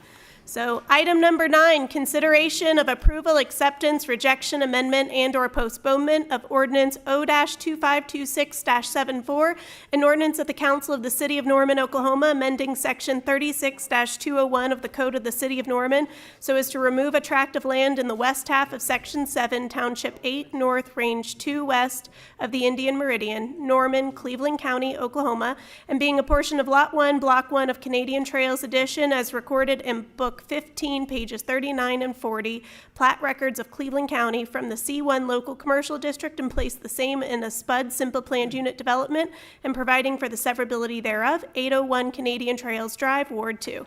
And I take the staff presentation. With the Planning Department. As stated, this is a request for rezone from C1 Local Commercial District to SPUD Simple Plan Unit Development. The SPUD will allow for the development of a corporate headquarters for the applicant's company, along with billboard printing operations. So you have the existing zoning here, which is C1 as stated, RM6 to the south, PUD, residential PUD to the west, A2 to the east there. And then the character area is suburban, and the future land use designation is urban living center. You see the existing land use here. The site contains an existing vacant commercial building. There's some other commercial structures to the east and south. To the southwest and north, you mainly have residential development. You see the aerial photography of the site here. And here is some street view looking from, I believe, Highway 9 at the site. And then here it is on Canadian Trails Drive, looking kind of at the rear of the property. And here's a photo of the front of the property. Here's looking down Canadian Trails Drive. The subject property would be on the right. Okay. Here is the proposed site plan.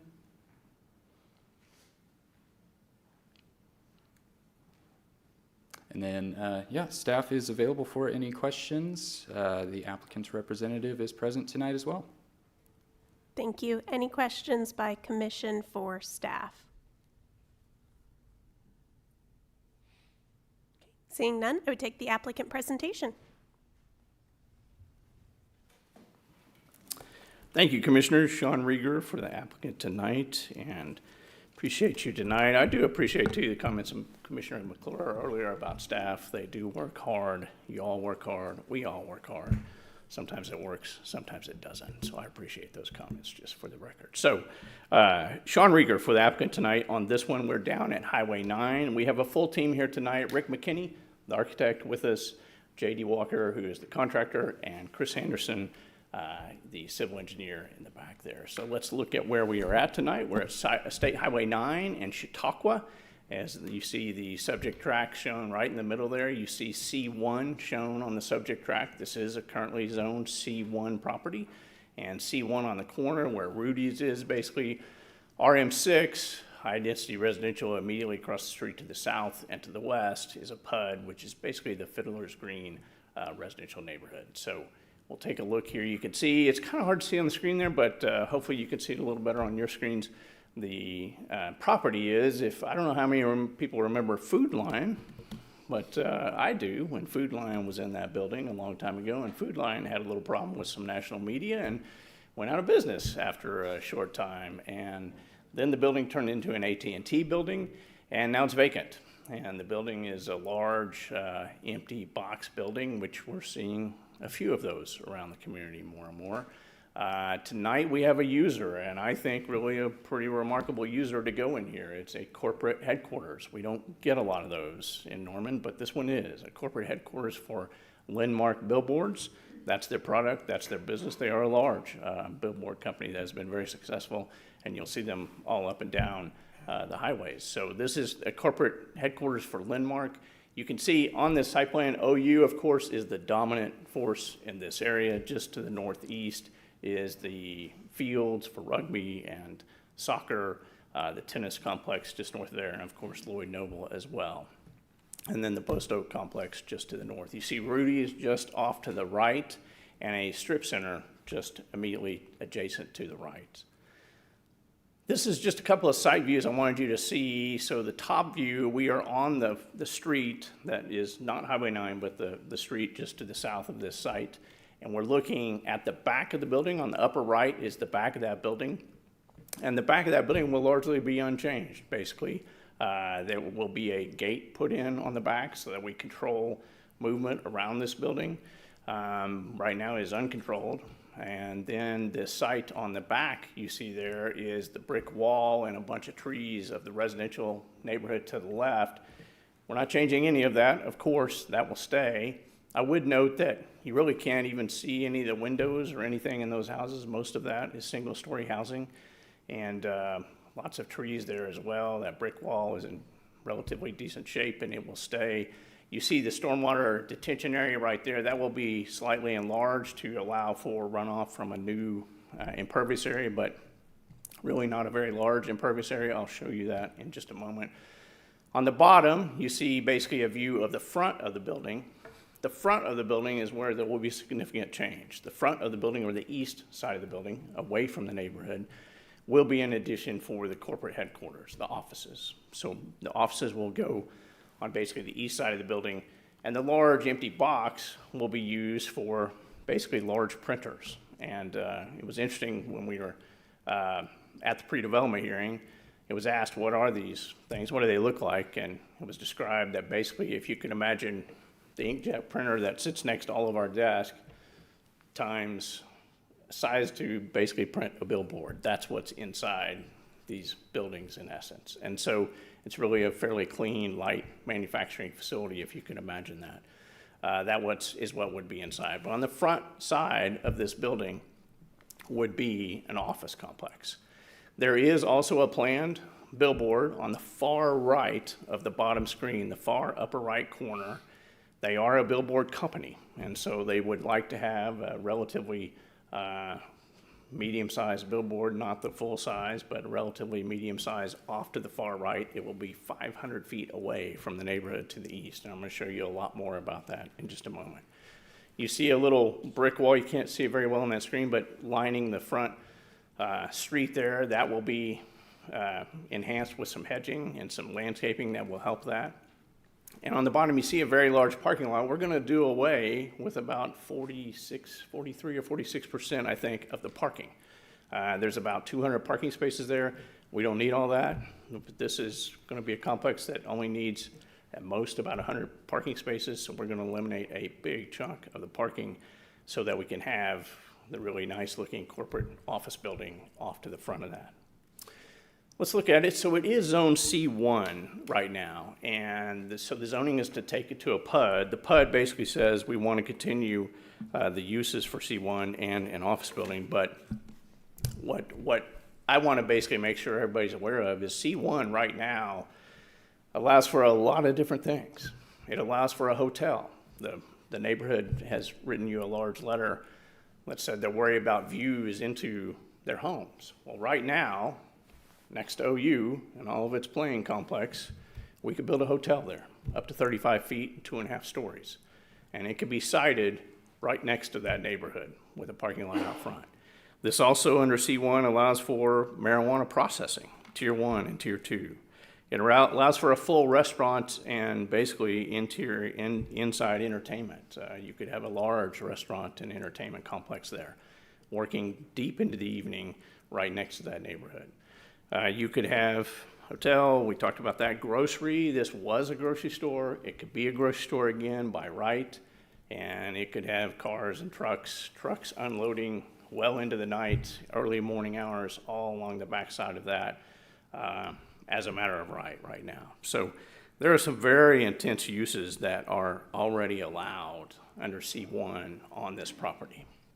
If this is approved, then the Lindmark Company, and Trent Lindmark himself couldn't be here tonight, but he was at the pre-development meeting that was held on this. And he and his staff would occupy this building with a new front done by Rick McKinney, and this would be their corporate office headquarters. So it really could be something quite special, I think, for this location that is currently an empty big box building. And how long will it stay an empty big box building? Could be a long time. There's a lot of them. So we don't know what will happen if this isn't approved. That's the current aerial. You can see there's already a lot of open space to the west. We're not really changing that. We're going to put one enclosed truck area just off to the south of this building. I'm going to show you that. And we're going to eliminate a big chunk of that parking that is off just to the front of the building on the right side of it. And I want to read a few things from the staff report. Staff, of course, investigated this. Again, we're only doing a rezoning. The land use is not changed. It meets the current land use of AIM. And so there was no amendment made for AIM because it already meets it. The plating, it does talk about they may have to do some final plating adjustments, but not in a manner that would necessitate a preliminary plat tonight, so we don't have to come for a preliminary plat. We are just here for a rezoning, and that's just a spud to allow for what is basically a light manufacturing facility and the billboard off to the upper right.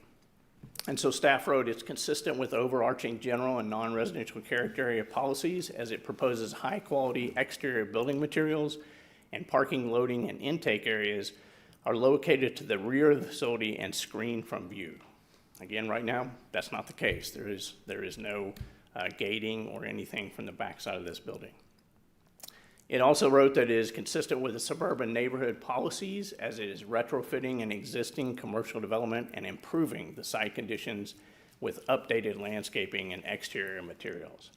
And that's the case that we talked about, that we're going to have some enhanced landscaping across the front of the site that's shown on the site plan.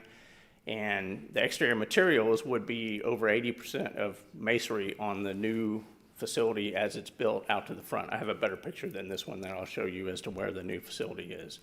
And so that will be an improvement. This is side by side, and we've tried to put them at the same size, same scale, and the site plan on the right and the aerial on the left. The aerial on the left is existing, site plan is on the right. And one of these days, I hope we have a pointer up here that I can use. I'm going to long for that one of these days because I could show you with a pointer, but I'm going to just try to describe it to you. So on the right is the site plan, and you can kind of see it, but when there's a red line there, the red line, we have increased the building setback by basically 55 feet is what it is now. Right now, the building setback, I believe, would be 5 feet because it would be a side yard setback coming off that street. So we have a substantially increased building setback that right now doesn't exist off to the west side. Then also you see gates, so that drive around the back is not a new drive, it exists, it's already there. We're just gating it so that in off hours we can secure the back of that building and make sure that nobody is hanging out back there or doing anything behind the building because this is a corporate headquarters. Then on the lower side, on the left side, you can see it's a large grass area.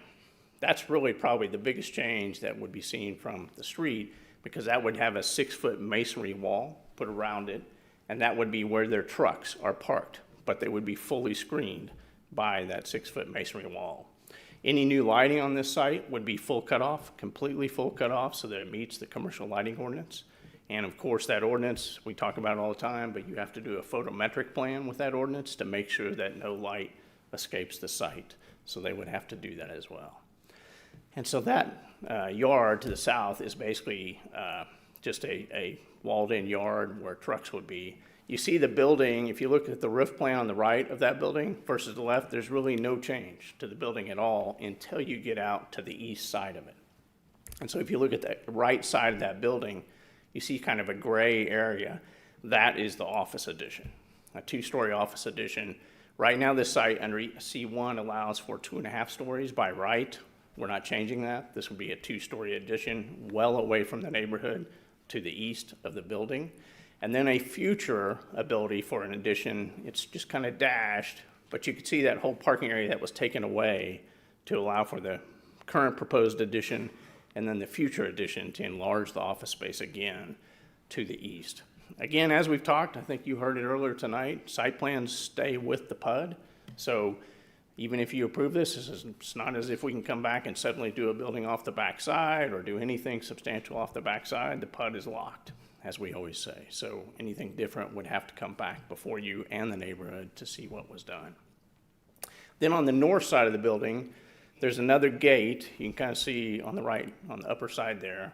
And then there is new pavement, but it's on the north side of the building, not next to the neighborhood. And that is basically a truck turnaround area and the dumpster. So we have basically located the dumpster off to the north side, well away from the neighborhood to the left.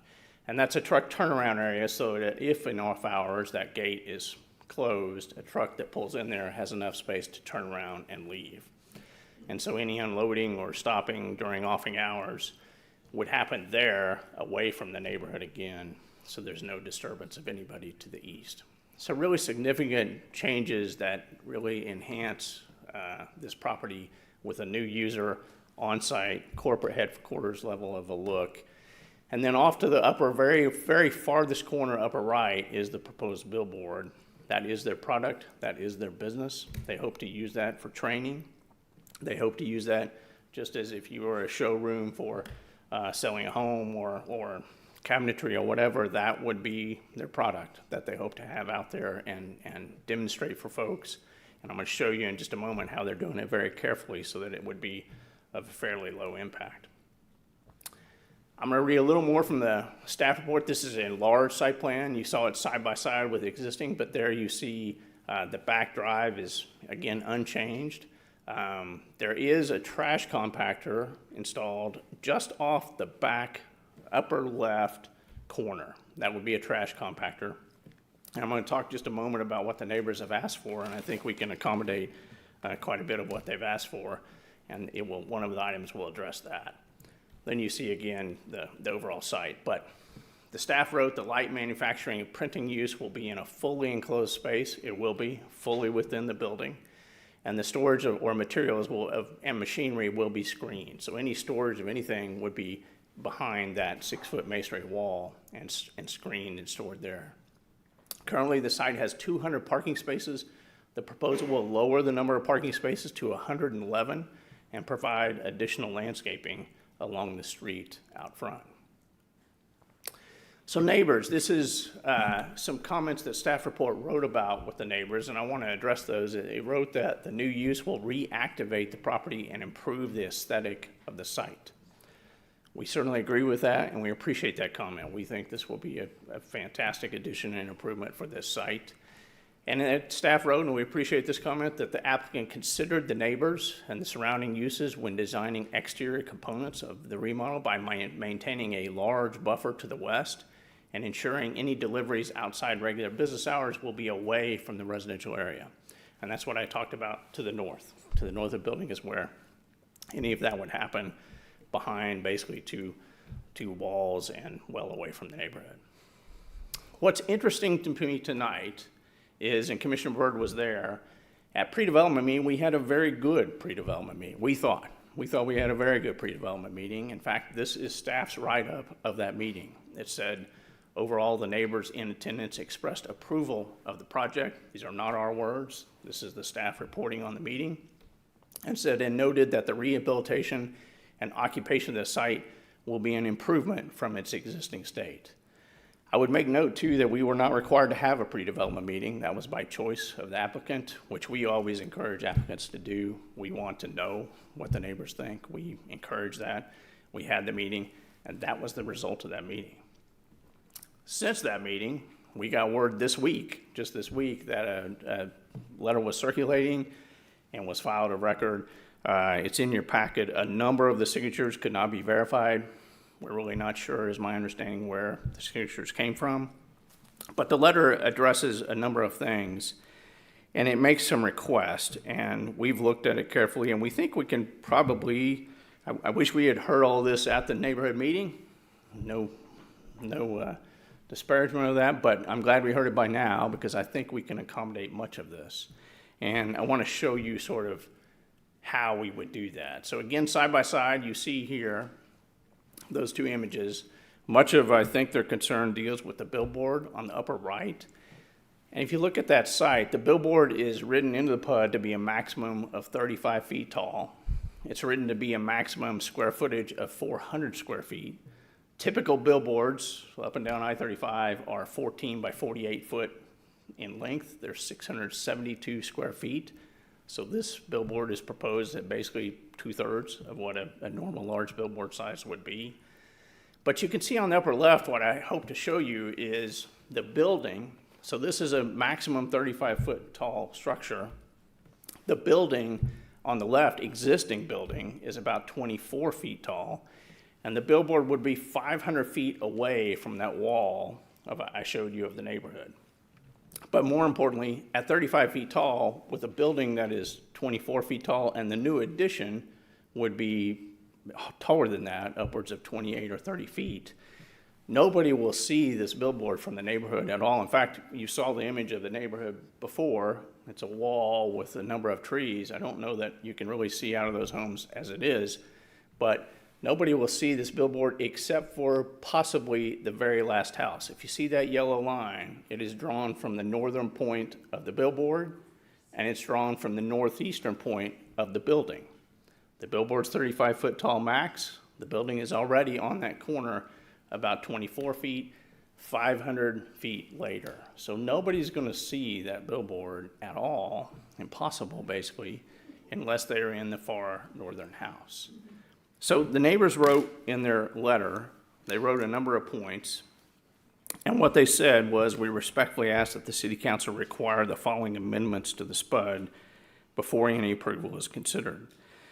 They said require a comprehensive architectural and visibility analysis, and basically I don't know what is fully intended by that, but Rick McKinney, one of the more renowned architects in our community, is designing this facility, and that is literally graphically what it looks like as far as the location of those issues. So I think we can accommodate that. I do want to show one other slide too, by the way. This is the billboard, and this is a type of billboard that has basically, I don't understand the technology myself too much, but basically blinders in effect, that from the south, you see this imaging from the south, and you can't really read it, but it says blocked. Those red letters are blocked, so you can't see anything on the billboard of lights or anything from the south. You can only see it from the left, and as I just showed you from the left, you can see only this one house would see it, basically, and then from the right, it's the same issue. So it is a blocked exposure of that billboard. So back to the neighbor letter, they said basically an analysis to see where the light will be visible from. Hopefully that shows you that. The second point in the letter is relocate the trash compactor to the north or south side of the building. We can't really relocate it to the north side because that's the loading dock area in the back. That's already existing. All of that is existing back there. And you can see the trash compactor is the little rectangle off the northeast side. It is generally on the north, but then their fourth bullet says restrict compactor usage to between 8 a.m. and 5 p.m. We are happy to restrict it between 8 a.m. and 6 p.m. I'm happy to do that. In the pre-development meeting, it was asked, what's the operation hours of this facility? It was told, and I think it's written in the staff report, that some users come to start preparing the printers at 5 a.m. inside the building, and then the general staff shows up between 8 and 5. So we're happy to restrict the use of that compactor if we can go to 6 o'clock, just to be safe, from 8 to 6. So we can't move it, which was one of their requests, but we can restrict the hours, which was their other request. Happy to do that. They said lower the billboard height. First of all, I think they're confused on the height because they said above the letter it was 49 feet. It's not. It is 35-foot maximum. That's written into the PUD. So I think there was some confusion on what the height was. They said lower the height or plant mature evergreen buffer along the entire west and south property lines of Fiddler Green. Well, as I just showed you, there is only one house that has any sight line whatsoever to the billboard. It's the most northern house. We're happy to plant evergreens along that location so that the only point that can possibly see the billboard, I suppose, if they looked over the wall that's already there, then we are happy to plant evergreens, trees, full blocking trees along that, you can see the very top part of that neighborhood. So I think we can accommodate that request where it is needed. It's not relevant in the other locations because you can't even see the light source. Then there was discussion, the final bullet, so these are all their bullets. And again, pre-development, we didn't hear any of this. It was all very positive. This just came in this week. So we can accommodate the first one. The second one, relocate the trash compactor, we can't, but we can restrict by their fourth bullet the hours. The billboard, we can put evergreen buffering along the basically property line where it affects. And the last thing they put on here, the only other thing, is codify a permanent prohibition of west-facing windows on any future floor additions to ensure long-term privacy. What they were worried about, and this did come up at pre-development, is windows facing west. What I think they're concerned about is the office building on the far right. You see the gray structure on the right. That's the office building, which would be 2 stories. It is hundreds of feet away from their property and is looking over a roof. So I don't think there's any way they would even see that. It's proposed as 2 stories, but any light that we're proposing over there would just be clear story window light. So that that's an architectural term, but clear story windows are upper lights that just simply let light in. That's our goal. We just want windows to let light in. So we are happy to codify that any west-facing windows would be clear story only when they're in that area. So again, site plan-wise, we can't do a building on the back because this is a site plan, we've not proposed it. So it's unnecessary to codify that any future addition of a building on the back would require that because we can't do that. This is the PUD. But we're happy to say any future windows would be clear story only. So I think we can accommodate everything that came in this week on the letter, which again was a surprise because the pre-development was a very positive meeting with the neighbors. So with that, we can make those accommodations, and as far as I'm aware, we can satisfy the concerns that are expressed from the neighborhood. And with that, I'll be happy to take any questions you have. We again have the full team here tonight, and I thank you very much for your time and consideration. Thank you. Are there questions for the applicant by commission? I do have a question. As on the site plan, it looks like you are removing some of the largest grassy area, or I should Yes. say areas, north and south of it. Mm-hmm. The area the trucks are going to be parking, is that going to be gravel? Is that going to be Pavement. pavement? Okay. And And if I could just add on to that, I appreciate the discussion earlier about gravel, and there's always a competing thing there. Gravel can be loud when trucks are going across it, and it also can blow dust. And so we tend to, in my tenure of doing this work, sometimes when you're near a neighborhood, people don't want to hear that's gravel, even though I understand it has stormwater benefits. When a neighborhood's close by, they don't like the noise of it or the dust of it. okay, and then my other question is, as an accommodation, just to ensure no sight of the billboard from that neighborhood, I saw lots of trees on the neighborhood's backyard side of the fence. Mm-hmm. But I did not see any suggested trees or landscaping on your site plan to make up for the loss of grass. It would add an additional screening as well. And we're not adding any buildings back there. I just wanna Correct, make sure we're correct. clear. Just, So, you've removed the grass to the north by moving the dumpster, and then where you're putting the truck in. we can do some. I don't know what the extent of that request is. I'm just as thinking far like as, some tall, just hedge trees or whatever, to ensure there is a screen behind those last, 3 houses or 2 houses on the north end. on the north end Yes, of and the that's what back side of the building. Yes, that's what I was talking about earlier. Okay. The north end is the only area. Sorry, you had said northeast, and so I Oh, I'm wanted to sorry. make sure Yes. I that meant it's the north. northwest. Yeah, what I was talking about is putting trees on that upper left. Yes. So the upper left, Yeah, yes, that's where northwest. I was referring to. Okay, Yeah, perfect. exactly. All That's right. in fact what we propose. I know I was at pre-development meeting, but could you just share again what the hours of operation are, the number of employees that are there, and generally the printing hours versus the other main staff? Yeah, and I'll probably forget this. J.D. Walker's here. Correct me if I get any of this wrong, but I recall from the pre-development meeting, Mr. Lindmark talked about how a small staff shows up at about 5 a.m. to start getting the printers warmed up and working inside the building, fully inside the building. And then at about 8 a.m., the rest of the staff comes until about 5 a.m. It's a corporate office. They don't do 24-hour work, to my knowledge, at all, and it's fully inside the building.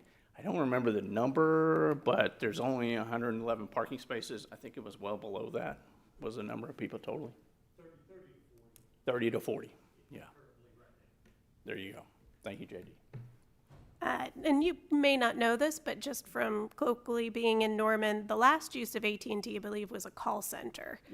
And, Correct. and I think you still have desks in there that came up from that call center inside the building that got left behind. It came up at pre-development. There are 200 desks sitting inside that building right now. In fact, it was kind of joked around at Planning Commission at pre-development, if anybody wants a desk, please let us know, because we have 200 desks inside that building that are. So do you have like an estimate on how many employees worked there? I mean, I hear 200 desks, but I have no idea. when it was actually operating, or maybe the hours that it operated when it was there? I think As a there's call some center, I would legal assume. laws with telemarketing, but Yeah, hours. we don't know, I don't think, do we guys? Yeah.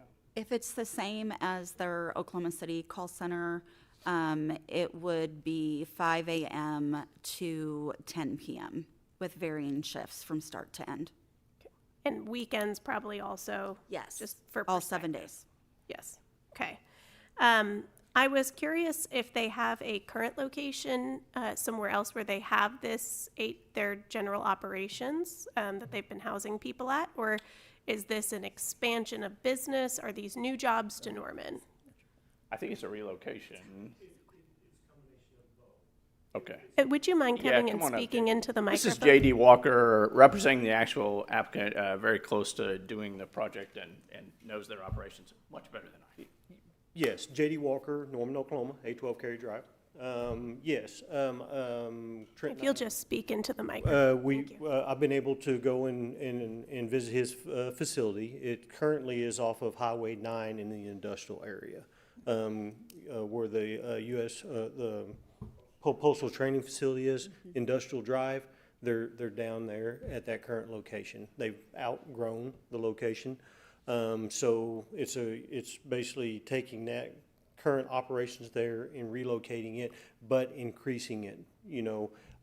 He's currently in Oklahoma and plus 6 different states. And so a lot of the activities that are throughout, he's trying to cohabitate here in Norman, Oklahoma. So development of new jobs would come from that. Do you know about how many employees currently work at the current facility? I think he's right at that 30-ish. So potentially about 10 more jobs is an estimate. Currently, and it just, I mean, right now, that's why there's a dotted line up there for the additional growth. He's growing, so. Great. I know you, Mr. Eager, also represented the Norman Regional Project and the hospital. Do you happen to recall how large that billboard is? I do not. Okay. You got the PUD? We've been bringing up billboard comparative sides Yeah. a lot around here. Do you want me to tell you? Oh, she knows. There you go. Yes, I do. It's in my backyard, so. It is literally, yeah. It was allowed 400 square feet up to 35 feet, and the billboard that's actually there is 242 square feet and 35 feet tall. So they made it smaller than they Norman asked Regional. And your size you're asking for is? 400 square feet maximum, and same height, 35 feet high. Okay. And just for point of reference of what 35 feet is, an average story of a house is about 10 to 12, so this is about a 3-story building. Do you happen to know how tall the light poles that are in the parking lot are? 25 feet, Just as a point of reference, since we've seen some. 25 feet. You said for right now, are you planning on just removing them all or lowering, hiring? And if you don't mind also for the record coming to speak in the microphone, thank you so much. It can be a team effort. Come on, Rick. Rick McKinney, McKinney Partnership, 3600 West Main Street. The poles they will not be any taller, they may be shorter, plus they're gonna have new LED fixtures that are very sharp cutoff. There'll be no outside glare from the lights at all. Just straight down. Straight, well, not straight, I mean. Well, but yeah. Yeah, yeah. Okay, great, thank you.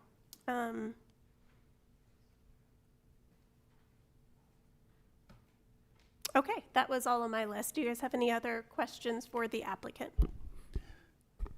The area that you're proposing, the south area, that's going to be fenced off. What type of fencing is that going to be? It's shown as a masonry wall. A masonry wall? Okay. And- Yeah, it would match the wall on the back. Okay.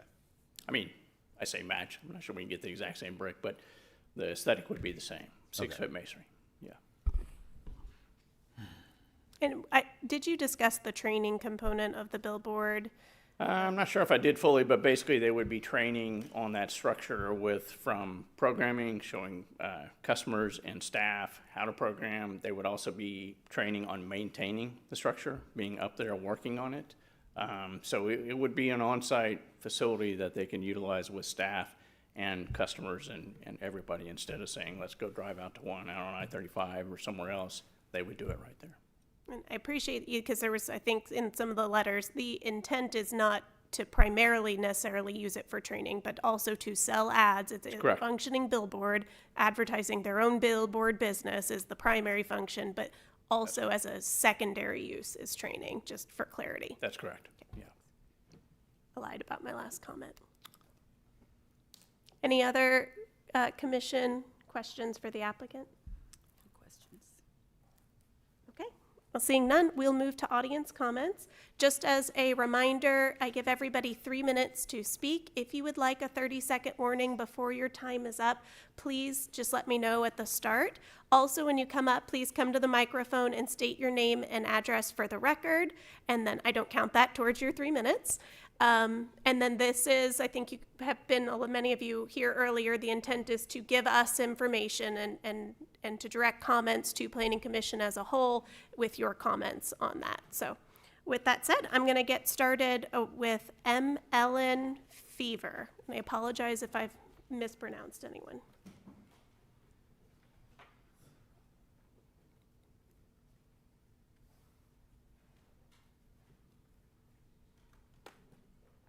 Chairwoman Byrd and other commissioners. My name is Ellen Fever. My legal name is Margaret Ellen Fever, which is why I include the M. I'm the homeowner, 905 Heather Glen Terrace. I'm not the home that's been discussed a lot as the first home on the north, right? Those are my neighbors. I'm right across the street from them. But I know that there was a letter signed by many, and apparently it sounds were unverified, but that was probably because they're residents of Rivermont. I think that was the case. And I signed one of those letters, but I also submitted another letter, and that's on page 191 of your agenda, which we saw this afternoon. And we saw... And you also got a hard copy of the second page.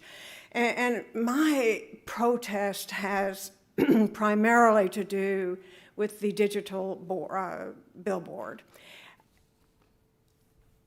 You know, this is, they're currently in Norman Business Park, and I went out and looked at their building, and the nearest residential area is across a broad green belt, including a pond and many mature trees. I don't know how many years those trees have grown there, but they're mature, very tall trees, much taller than the trees behind the homes that will be directly affected. And then I think about, as I drove out to the business park to look where they're currently located, they're a manufacturing company. If their request was to move their corporate headquarters only to our neighborhood, this is basically a residential neighborhood. You've got a little retail right as you come off of Highway 9, Rudy's, and I think there's a dispensary and a liquor store, but that's it. The rest of it are 3 neighborhoods plus the retirement center. And so the request here is to move a manufacturing company into this neighborhood. And we just object to that.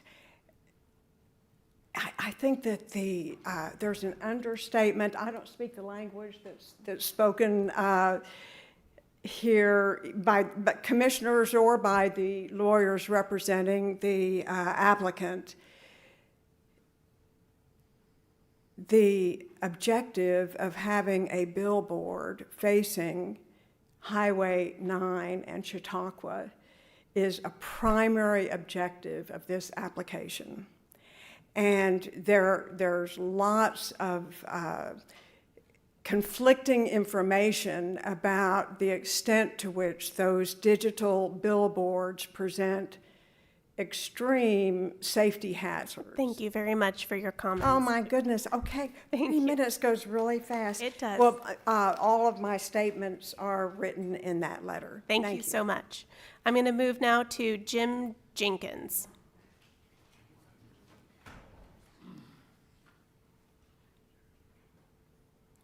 Good evening. My name's Jim Jenkins. I live at 3328 Heather Glen Drive.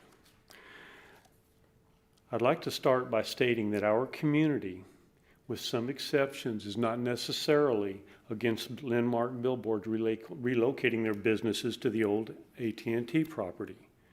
But we are here to ask for transparency. And currently, there are significant gaps in the information provided, and as a result, there's considerable doubt among all of our homeowners regarding the proposed digital billboard, excuse me, and the manufacturing aspect of this project. First, Landmark has stated the primary use of the billboard is for the training of employees that will place the printed material on the billboards. We are concerned that the training label may be a pretext for installing a high-intensity advertising structure adjacent to the residential areas of Fiddler's Green and Rivermont Independent Living Center.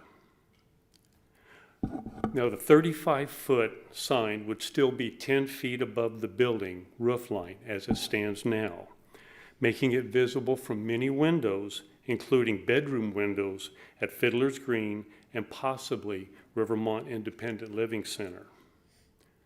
Next, Landmark has stated that no fumes will be smelled, but we do not yet know the specific chemicals involved in the vinyl printing process, in particular, volatile compounds. Next, the preliminary development plan places a mechanical trash compactor on the west side of the property. You addressed that in very close proximity to our residential boundary. We still continue to ask that this equipment be moved to the north or to the south side of the building and restrict its use from 8 a.m. to 5 p.m. to prevent any noise from disrupting sleeping residents. Finally, there are currently no west-facing windows. The proposal indicates that a full second floor may be needed as the business grows. We ask that the city consider a permanent prohibition on west-facing windows for any future structural additions to protect our backyards. Specifically, a comprehensive architectural and visibility analysis and provide a professional architectural analysis and detailed elevation drawings for every home in Fiddler's Green and Rivermont Independent Living Center depicting where the light will and will not be visible for every home. The gentleman mentioned fairly low or relatively low impact, and that's just the thing. We don't know what that means. What is relatively low impact? We would like to know. Complete details on air emissions, the solvents that will be used, and a comprehensive hazardous waste plan to ensure there is no risk of odors or chemical spills in our neighborhoods. Restrictions on compactor noise outside of the hours. Thank you very much for your comments. I'm going to move to the next person. Thank you. The next person I have is Julie Reyes. If anybody else also has not already filled out the cards, they are in the back, and you can come bring them up to us. Good evening. My name is Julie Reyes, and I am the trustee for JAR Living Trust, which is my home located at 928 Heather Glen Drive. I'm located in Fiddler's Green as well. And I'm here to provide some concerns that I have primarily against the billboard. I don't see the need for the billboard. I find it to be also problematic in terms of it being stated as it would be for training purposes, and I would say that any training tools be located inside of the building. So while I'm not against this being a headquarters per se, I am very much against that billboard for most of the reasons that have already been stated. I also signed one of the letters that went out to you all this week, so that's been on there as well. I also have concerns about it being manufacturing as opposed to just being a corporate headquarters, and I also have some concerns about some of the environmental or potential environmental concerns or risks that we don't really have a full understanding of. So we would like to have more information upon kind of what Jim was talking about. What are some of the solvents and chemicals and so forth that are going to be used in case of any kind of odor, as well as any potential spillage and that sort of a thing. And that those are primarily my biggest concern, and that if this could be moved forward with no billboard, and then some further information about what are the potential hazards chemically, environmentally, I would really appreciate the board and the commission to further look into that and request some of those. Thank you. Thank you. I have AC Rains.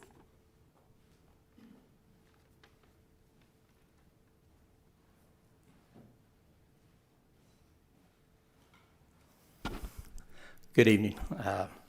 Bear with me. I'm nervous. First time to ever do this. AC Rains. My wife Heather and I live at 3320 Heather Glen within Fiddler's Green. So I'm not sure if any of you are Seinfeld fans, but I'll remind you of the Seinfeld episode where Kramer suddenly gets a neon sign outside of his apartment window and he can't sleep.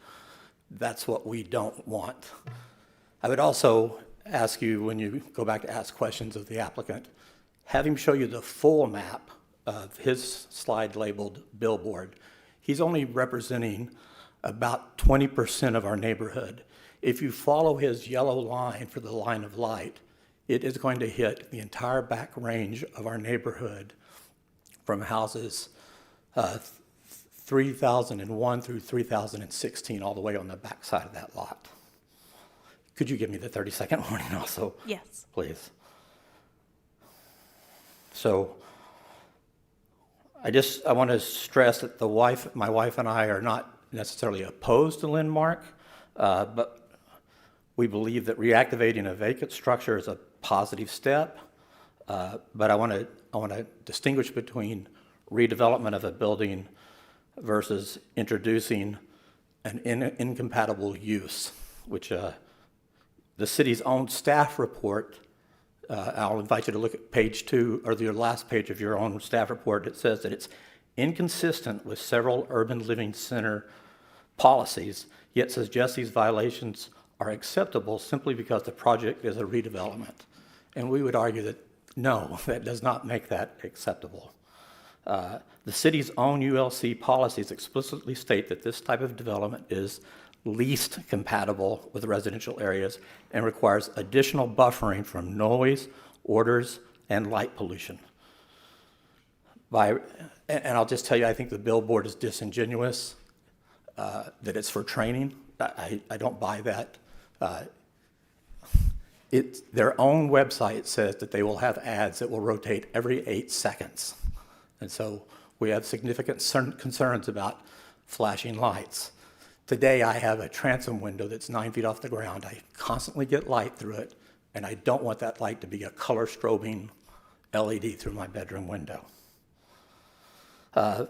Some of the items they've addressed, such as the compactor, we would ask for noise restrictions there.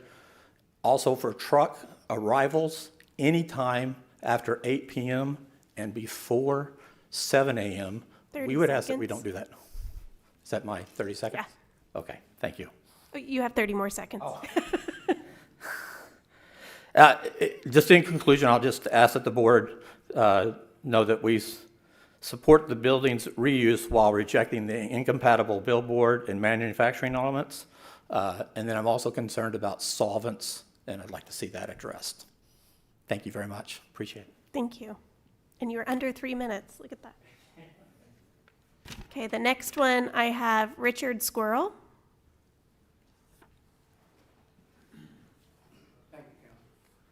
My name's Richard Squirrel. I live at 921 Heather Glen Terrace. I care for my mother. We both live there. First off, I agree with a lot of AC's comments and the other people from Heather Glen.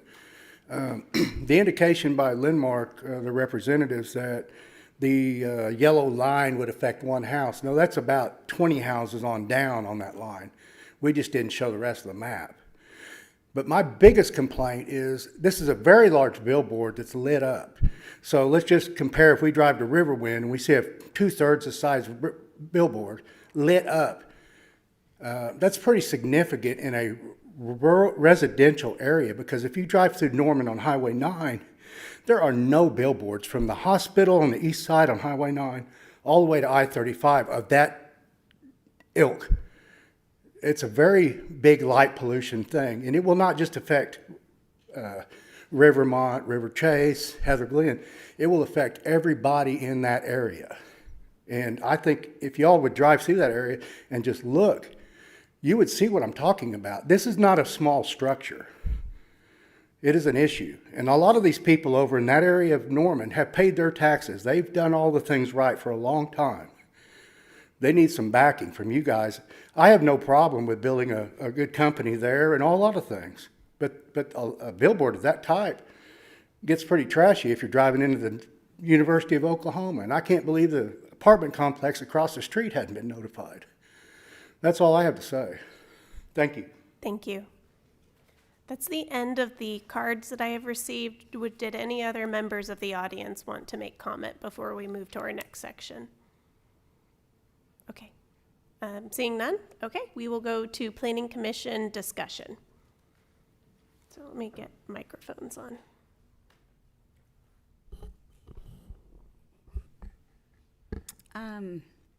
So I don't own stock in Lindmark or anything like that. I do have a prior knowledge of large sign printing. I was many years ago vice president of Intermountain Signs in Idaho, and we used large inkjet printers as well. I can say, as far as training purposes, if we had thought to put a billboard up to train them, it would have saved us a lot of headache when you get someone an hour-and-a-half drive from you doing work and realizing that the problem we were told they're having is not the problem they're really having, and we only walked maybe that new employee through, you know, the first scenario instead of the second.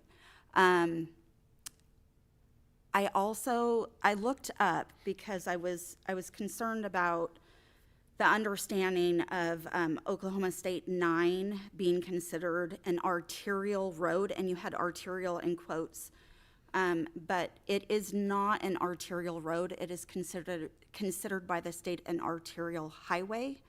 That indicates, this is right off DOT's website, that it serves as a major route for traffic, facilitating movement between regions, connecting various local roads. The highway spans from the Texas state line west of Vinson to the Arkansas, 35. It goes from 35 to those regions eastward. According to the Oklahoma Department of Transportation, arterial highways are designed to carry large volumes of traffic and provide connections to major destinations. So it's not arterial like the roads off of Highway 9. Those are arterial roads that get you to a major road. Is it the same size as the interstate? No. But it is a legitimate highway, and there will, on the basis of it being a highway, have a demand not just for the traffic, but also for billboards and advertising along said highway. But I would love, the applicant, you're saying you're putting in trees. I don't know if you can do even longer to address the concerns of not just that yellow line, but even, beyond it. Or even angling the sign. If the signs are that narrow of a V, that's truly how you're planning on putting it. Maybe if you angle the one on the west side, west facing, a little more, so less of that light is shining at residential. That's a really easy fix. Then you're still getting traffic visibility, and you can be seen from all of that OU complex on both of those. I think the concerns of the citizens, the neighbors that live there, I think you're overly concerned about it being a manufacturing because it is all internal. It's not like you're gonna hear hammer and nails outside. It's gonna be running a printer, or I don't know how many printers you're gonna be running, but it'll be, I know when we ran 3 and we had glass roll doors on 2 of the sides of the building, you couldn't hear it on the other side of that glass, and that glass isn't meant to insulate from sound, just from rain and whatnot. When we did vehicle wraps and needed to pull vehicles in. So I think the nature of it, you're gonna have a lot less traffic than you expect, a lot less noise than you expect. And I think if Lindmark would like to be the good neighbor that they're hoping to be, being there, that there's some really easy fixes that you can do in your plan between now and city council to address the light concerns. And those are my comments. Just real quick, I was going back through some of the land use categories of AIM and what potentially could be there if it's not this building. Could maybe staff, or would, Sean, maybe you could tell us what potentially could be there if it's not this building? I would love to, Commissioner, and there will be 5 printers inside this building, by the way. And I would love to do that because it was mentioned, just I think the last speaker said, we were written in the staff report as inconsistent with AIM. Well, we are, but maybe then people ought to hear what AIM says this should be, because it is not what I possibly think. AIM, I'm looking at page 167 in your staff book tonight, in your report. The reason this is inconsistent is because what AIM says this should be, which means if we show up with a project that meets this, you have a presumption that you would be approved, because AIM says this is what the community wants that site to be. So what the community wants that site to be is building types of large and medium 4 to 5 story buildings are common. Anticipated that various articulation scales, styles, etc., public and private spaces, i.e. balconies, recreational roof decks, outdoor dining, are basically intended for this space. So that's why it was written to say we're inconsistent with what the community wants this site to be, with what AIM Norman wants this site to be, because that's what AIM Norman wants this site to be.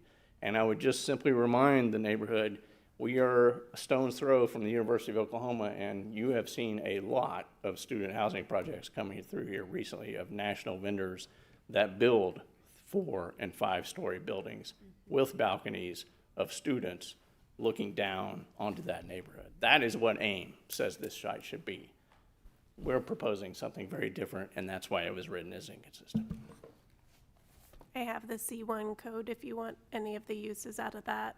If you're looking for maybe some of the more intense uses, arguably maybe more intense uses, they're automobile parking lots, automobile supply stores, trying to just pick things that I feel like are maybe more dairy products and ice cream stores.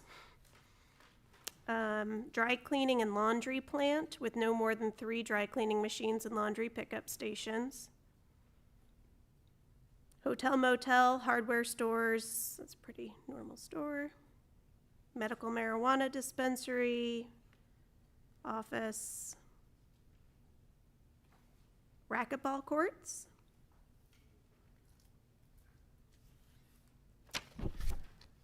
Theater. Yeah, so those are just some other illustrative examples. There's also less intense uses too that are included in C1. It's literally 2 pages of uses.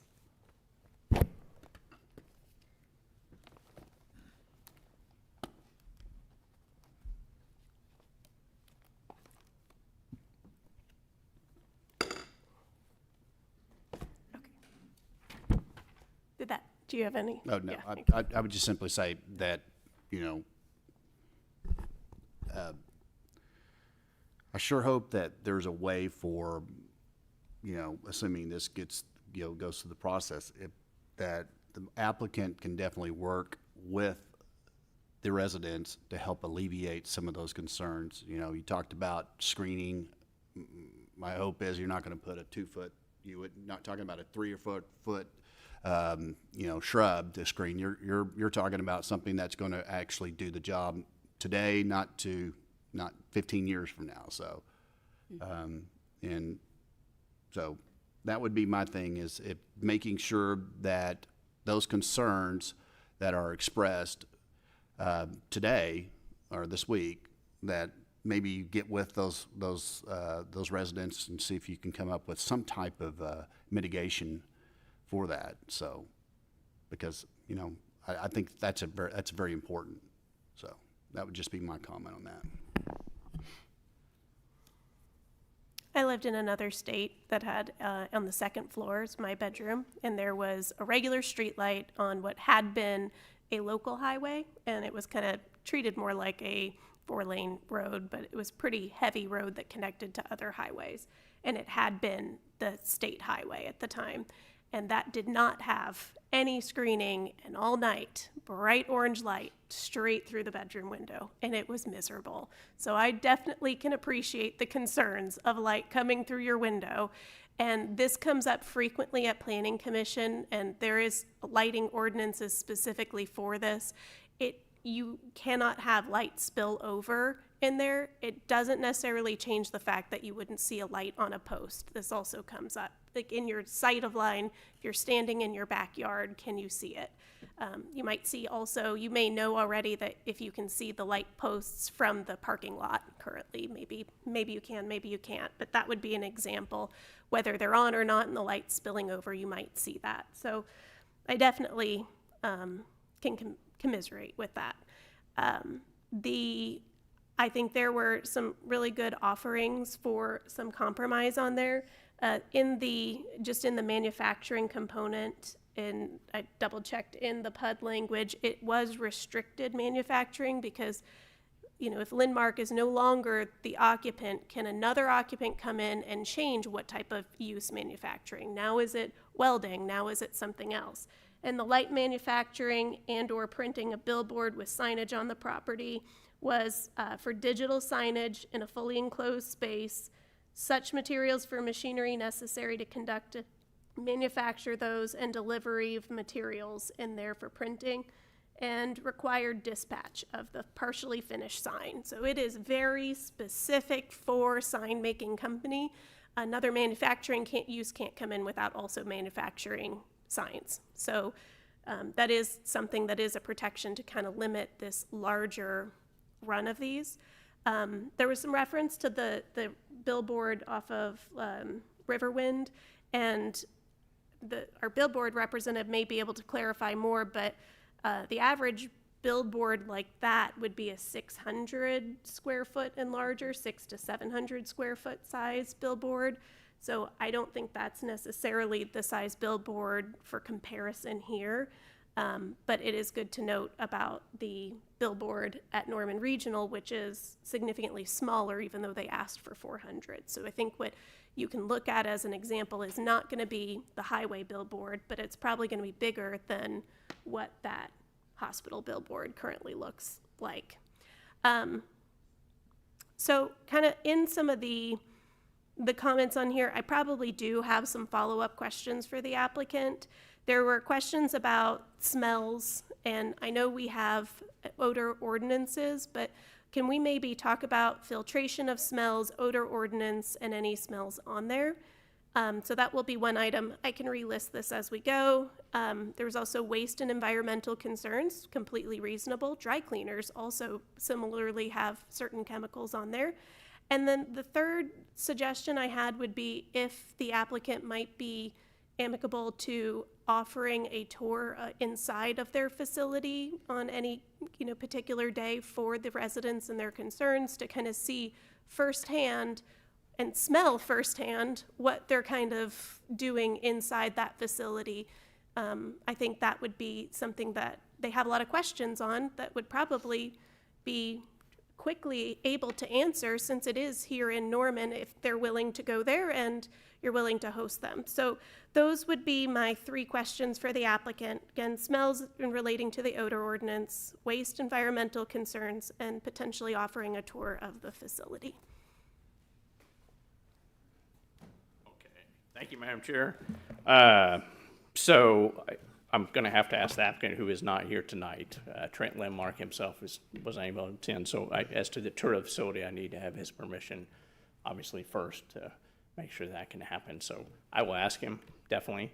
As to smells and basically waste, we have to, I probably just answered this generically, we have to meet all ordinances and laws as to hazardous materials, smells.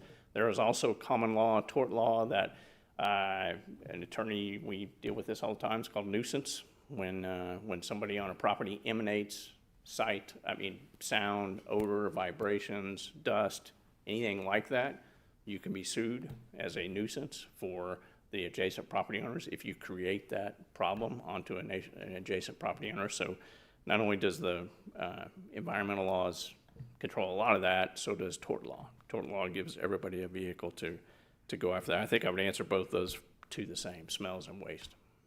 Does that answer your question? Yes, it does. Thank Okay. you. Yeah, so I have just some follow-up thoughts in general, if somebody else had other questions in there too.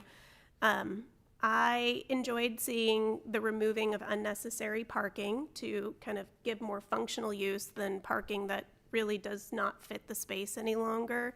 I certainly appreciate it's not what the neighbors want, but I do feel like this design was thoughtful and considerate, and kind of, I would say a softer intensity, which again, maybe what does that define? We kind of looked at other example uses that I feel are more intense. So something that fits in with arguably our quietest neighborhood, one of our quieter neighborhoods per capita probably in Norman, and something that I think I could speak for all commissioners that we care about helping you preserve. And I feel like another grocery store would have been a more intense use that would have had a lot more deliveries and would be more disruptive, honestly. I think having the office uses and having kind of this particular use is helpful. And I do think that maybe I would be willing to make the motion, even though that's not usually the case for some of the specific requests that the applicant offered, such as clerestory windows on the west side. It can be miserable to not have light for people that will work in those buildings, but no visibility on there is a meet in the middle that I could get on board with. And planting the evergreens, after we just had a storm, being thoughtful about planting tall trees right next to other people's houses, I think should be put into consideration as to what happens if one of those trees should fall. But I do think that that's a reasonable consideration on there in that northwest corner, and restricting that trash compactor use from 8 to 6. I think those are all things that could be put in, that the applicant has offered, that we could put in as part of a recommendation of our motion, and I'd be willing to state those the same. So if that, I don't know if there's any other discussion we have. I just wanted to comment. Those of you that were here from the very beginning, you heard a few of us say, the site plan for item 3, like the reason why there were so many issues was because the site plan was approved, and everything that is written into this, it limits them to exactly that. And we've seen where that went horribly wrong, but for your neighborhood, if followed, it could go wonderfully right, particularly with the amendments of those additions that Commissioner Byrd is talking about. So, since it's not very common that I make the motion, I just want to make sure there wasn't any other discussion first. Okay, and seeing none, I'm so sorry, we're done with our applicant presentation time. We would make a motion to approve,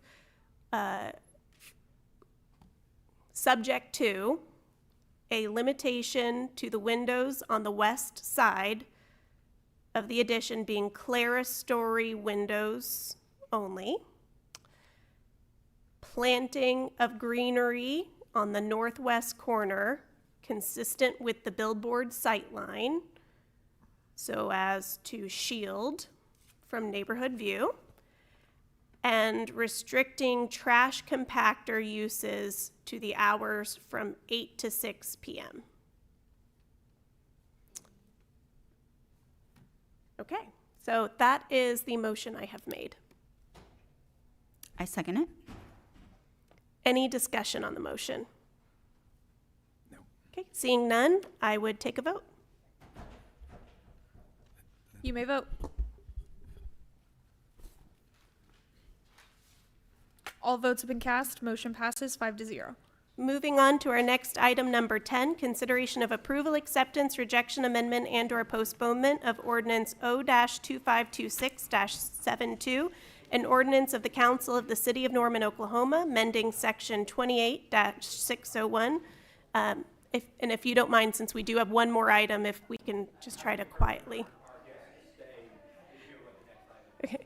So I'm going to restart there. Item number 10, consideration of approval, acceptance, rejection, amendment, and/or postponement of ordinance O-2526-72, an ordinance of the Council of the City of Norman, Oklahoma, amending section 28-601, standards of Article 28-V1, off-premises signs within Chapter 28, sign regulations of the Code of the City of Norman to adopt corrected language fully implementing previously approved standards and providing for the severability thereof.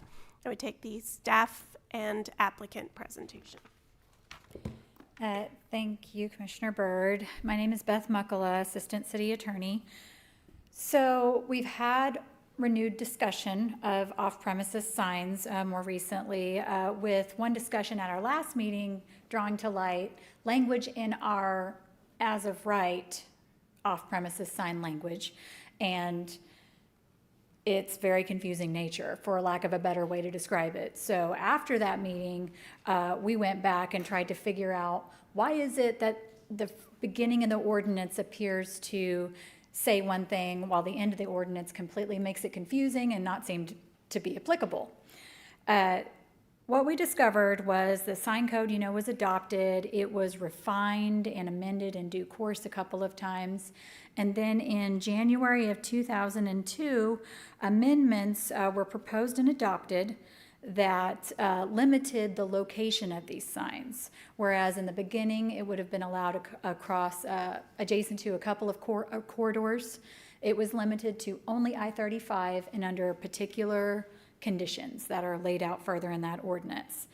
And It does appear that those amendments were fully implemented because over 9 years later, when another amendment came, that language was further amended. That amended language from 2002 was there, and it was amended again to add digital sign language.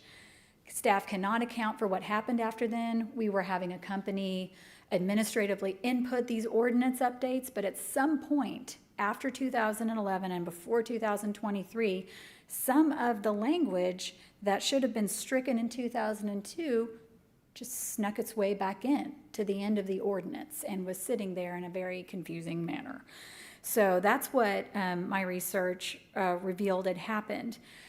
The reason that this previously approved language can't simply be fixed administratively because it was approved by council is because of what happened in 2023, which is when our provider, MuniCode, stopped codifying for us, and we took over as a self-codifying entity, which means when we have an ordinance that passes, our city clerk's office now implements that new codification itself internally.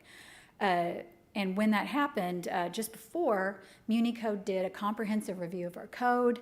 They went through, in order to make it consistent, to do renumberings and all of that. And this odd version of this particular section was in place at that time. And we did a full repeal and replacement. And unfortunately, for this section, we did it based on that incorrect language. So we have now officially adopted that incorrect language. And so that's why we're here today, to consider re-implementing language that was supposedly implemented in 2002. And I want to make a point that, we were just talking about billboards, off-premises signs in the context of a PUD. This is different in that it is the by right situation. This is how it would be placed without the need for that. I'd invite any questions you have. I'm sad Commissioner Jablonski missed this one. Yes. No. Are there any questions by commission? No. Okay. Well, we've moved to this. Is there, you are our applicant, so if there's no questions of the applicant, are there any audience comments for this item? Okay. And same parameters as before. Now you're an expert. I'm not. When we started the meeting, it was posted that we had 4 minutes, and then That was from, into it suddenly changed to 3. So it's hard to prepare. I asked your staff at the front when we turned in the petitions on Monday what the rules were. They weren't aware. It would be nice if they were posted so we could prepare properly. I apologize for that. So just as a clarification, that slide was a new slide that is for city council, and it actually said city council on there. And we had not seen that before. We caught that, and before the meeting started, at least changed the words to say planning commission in 3. We have always done 3 minutes on there, and it's been consistent, so we couldn't I didn't want to feel like having one meeting, somebody gets more time and another. So, but it has consistently always been 3 minutes at planning commission that we have done. The first issue that came up this evening, there were no time limits on those folks. So, and we can maybe visit after the meeting, and I'd be happy to discuss further. But yes, so applicants are here for their hearing, and they are here to be heard, and we really need to chew through with them. The audience comments are giving you an opportunity to speak. In addition, just as a note, many of you knew that you can submit a protest letter. If you did not know, there is no limit on your page count of your protest letter. I mention that because I oftentimes spend more than 3 minutes reading a protest letter. Sure. So we get a lot more detailed information that you have time to prepare for through that process. And that is the best way to communicate with Planning Commission, is in advance, where we have time to look through that. And I know that we had the issue with yours, but that is the best way to communicate with Planning Commission in advance. There is also at City Council, there will be 2 meetings. There is first reading where the item is read into the record, and the second reading is where they actually vote on it.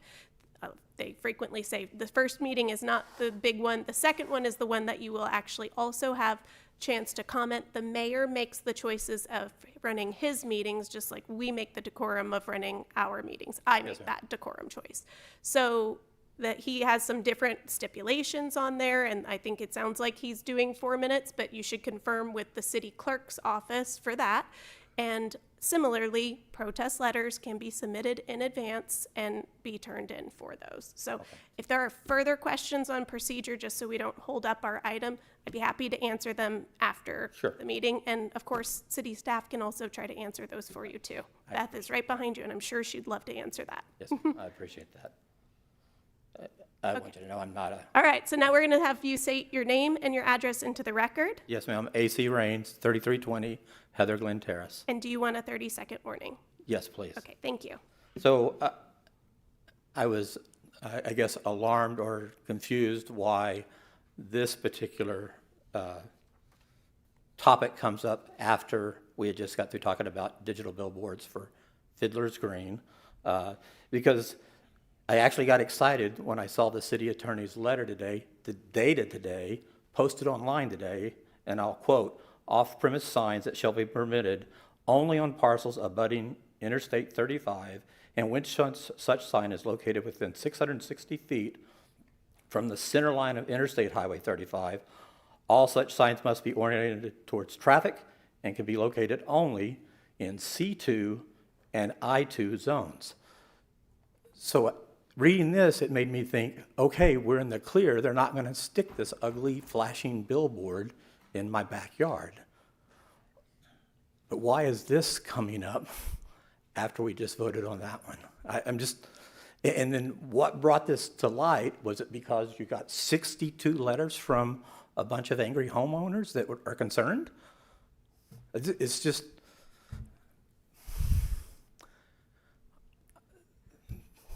bought this house, just put a lot of money into fixing it up. Not particularly looking forward to seeing that flashing light through the transom window in my bedroom. And the attorney that was here earlier showed you only a fraction of our neighborhood. And I asked you for one of the councilmen that asked the attorney to show you the rest of the map of our neighborhood. If I can have the remaining amount of my time, I can show it to you on Google Maps, that the attorney did not give you the full picture. There is an entire backside of our neighborhood that will have visibility. Just as I'm pausing your timer, but this is actually for this item, since we've already done our agenda item for that specific agenda. Yes. So, but for this ordinance, this is what the comment is for. Yes, ma'am, and I guess I would ask for an explanation of why this came up afterwards and what caused this to come up now, and why we are deviating from that specification that it only be along Interstate 35, as it states in the ordinance now. That's my question. Thank you. Appreciate it. Thank you. Okay, and remind me, did you speak previously as well? No. Okay, all right, and just make sure that you've signed in also on your way out. Well, you will do. Stephen Long, 3313 Heather Glen Terrace. Yes, I'm concerned about the signage as well. Try to remember that this residential area extends from 24th Avenue southeast all the way to beyond Chautauqua Avenue. That there is no digital signs along Just, that way. I'm so sorry, we're not discussing the Well, Lindmark. I'm so we're sorry, let me talking about finish. digital signs. Yes, we are talking about the ordinance change only, not specifically that Lindmark project. Digital signs should be restricted only to I-35 and not beyond. And that's what the ordinance says. So I hope you can consider that when you look at the signage that is not pertain, that is, you restrict it to where it's supposed to be and not into residential areas. Thank you. Thank you. Did anybody else care to make a comment on the ordinance? Okay, all right, seeing none, we will go to Planning Commission discussion. I have some comments, and first I want to answer. This is on the prior agenda item. Their signage was on premises, not off premises, and this agenda item is off premises. And unless you're at a lot of planning commission meetings, then you probably aren't aware that the city, as an applicant, anytime ordinance language needs to be cleaned up, that's always at the very end of the meeting. And so it might seem like a weird order for you, but the prior agenda item was in regard to on premises, and this is regarding cleaning up language of off premises. So, I'm so sorry, but we do, for our decorum, we're going to keep our commission comments going. So the reason why the city does those ordinance language cleanups at the very end of the agenda is really out of a courtesy to all the citizen applicants, so that they're not having to wait behind the city doing city business that does also help the citizens. So that's the reason why. And I also want to comment on the remark that, you know, none of us asked the applicant to see the rest of the map. And to you, it might seem like we're only basing anything on the presentation by city staff and the applicant, and that is not the case. For every one of the commissioners that I work with, I know every one of us goes to Google Maps on the regular, drives by it, drives around it when there's protest letters. Oftentimes, it's a second trip out to kind of see, like, if there's something we didn't think of that a protest letter brought up. There is a lot of volunteer minutes and hours that go into this role. We are not paid like city council. It is all out of the good to try to help our fellow citizens ensure due diligence. And all we can do is vote on a recommendation. What we vote on is just that, a recommendation for city council. And city council can amend that, approve that, or reject that themselves. And sometimes things that we've unanimously, rejected has been approved by them, sometimes with modifications, sometimes without. So sometimes it's the opposite. So as Commissioner Byrd had pointed out, feel free to write as lengthy and detailed a letter as you would like, addressed to those city council elected officials. And that way they can review those concerns as well. And we're not just saying that because, hey, our meeting is done. We're saying that because we believe in citizens having that ability to protest and to, again, speak in a public meeting. And even if you don't like everything that we say, we really appreciate you being present and being concerned about what's best for Norman. So thank you. I also just want to mention, because I don't know if this item, and I'll let Laura maybe also discuss, or Beth on the behalf of the city, but we had some major signage, and digital signage comes up multiple times a year. And we had a project where that language had come up maybe 2 meetings ago. And usually these ordinance changes are not necessarily super fast. So if I were to guess what triggered it, it was the last meeting where we were pulling it out 2 months ago, not this item, because we discussed that lengthily in another meeting. Laura, can you confirm if that is correct? That is correct.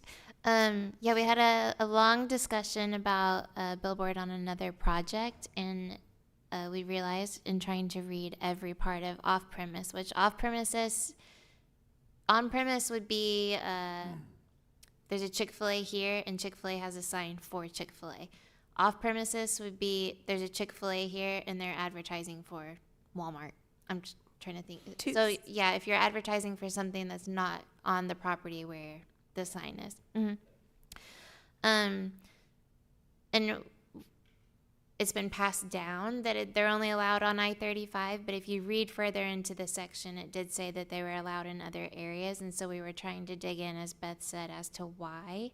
So it was changed a long time, it's just the language was never taken out. So the staff report, or Beth's memo, was dated today, but it was published last week, and then it was advertised in the newspaper 20 days before the meeting. So it wasn't just because we saw your letters that we wanted to change it. Yeah. We try to clean up as we find code that is hard to implement, and this is just one of those. It just kind of worked out that it was on the same agenda as a billboard company. Yes. I don't know how the billboard company feels about that, but Yeah. it just is what it is. We probably have an ordinance change maybe every 3 meetings, Yeah. and we have a monthly meeting, so, of something or another. So, yeah, I think, as far as other discussion on this item, I think being consistent is good, and it does answer some of the questions we had previously on the other project, having that cleaned up and not having that mistaken clarity. So I don't see a problem with this particular motion, but, or agenda item, but if other commissioners have anything to say on here, be happy to hear them out. I know Commissioner Jablonski cares a lot about the billboards on there and the signage on there, and I wouldn't say that it wouldn't hurt to have our signage code brought up to date following the zoning code update. We've discussed that previously too. And I think we all have a lot of concern for those digital billboards, but we've already passed this code. This is truly a cleanup measure on there and kind of goes along with the billboards that we talked about on Flood Street previously. So that's my comments on this. Yeah, okay. Well, if there's no other comments, I would take a motion Move to approve. Second. and a vote. Oh, any discussion on the motion and then vote? No. You may vote. All votes have been cast. Motion passes 5-0. Okay, we're moving to miscellaneous discussion. Does staff have any information for commission? Welcome Laura to sitting next to us up here. Oh, I'm so sorry. We had 2 other items that I have to read into the record. I apologize. Item number 11, consideration of approval, acceptance, rejection, amendment, and/or postponement of ordinance O-2526-45, an ordinance of the Council of the City of Norman, Oklahoma, amending section 36-201 of the Code of the City of Norman so as to remove a tract of land located in the southeast corner of section 27, Township 9 North, range 2 west of the Indian Meridian to Norman, Cleveland County, Oklahoma, from the R1 Single Family Dwelling District, RM2 Low Density Apartment District, RM6 Medium Density Apartment District, A2 Rural Agricultural District, and C1 Local Commercial District to a PUD planned unit development of said city and providing for the severability thereof, northwest corner of intersection of 36th Avenue Northeast and East Alameda Street, Ward 6. The item has been withdrawn by the applicant. And item number 12, consideration of approval, acceptance, rejection, amendment, and/or postponement of PP-2526-14, a preliminary plat submitted by the Calera Group LLC for Alameda Trails, a property located near the northwest corner of intersection of 36th Avenue Northeast and East Alameda Street, Ward 6. The item has been withdrawn by the applicant. Thank you, Bailey, for catching me on that. I don't believe we have to do any motions on this to accept the withdrawal other than read it into the record. So now that that is done, we will move to miscellaneous discussion. Does staff have any information for commission? Sorry, I don't know why it's making that noise. I don't have a ton of an update about the code rewrite, but we were talking with the consultant today that we are going to try to do a few meetings with you guys along the way to kind of have you reading bites of the draft so you're not stuck with an entire new code when it's time for adoption. So I don't know if we'll do special meetings to do education or training or if it'll be small groups where we can get input, but just try to bring you along for the ride. Just as a point of clarification from the AIM meeting process, I did not like how really our only opportunity for comment in our commission aspect was really in the training session.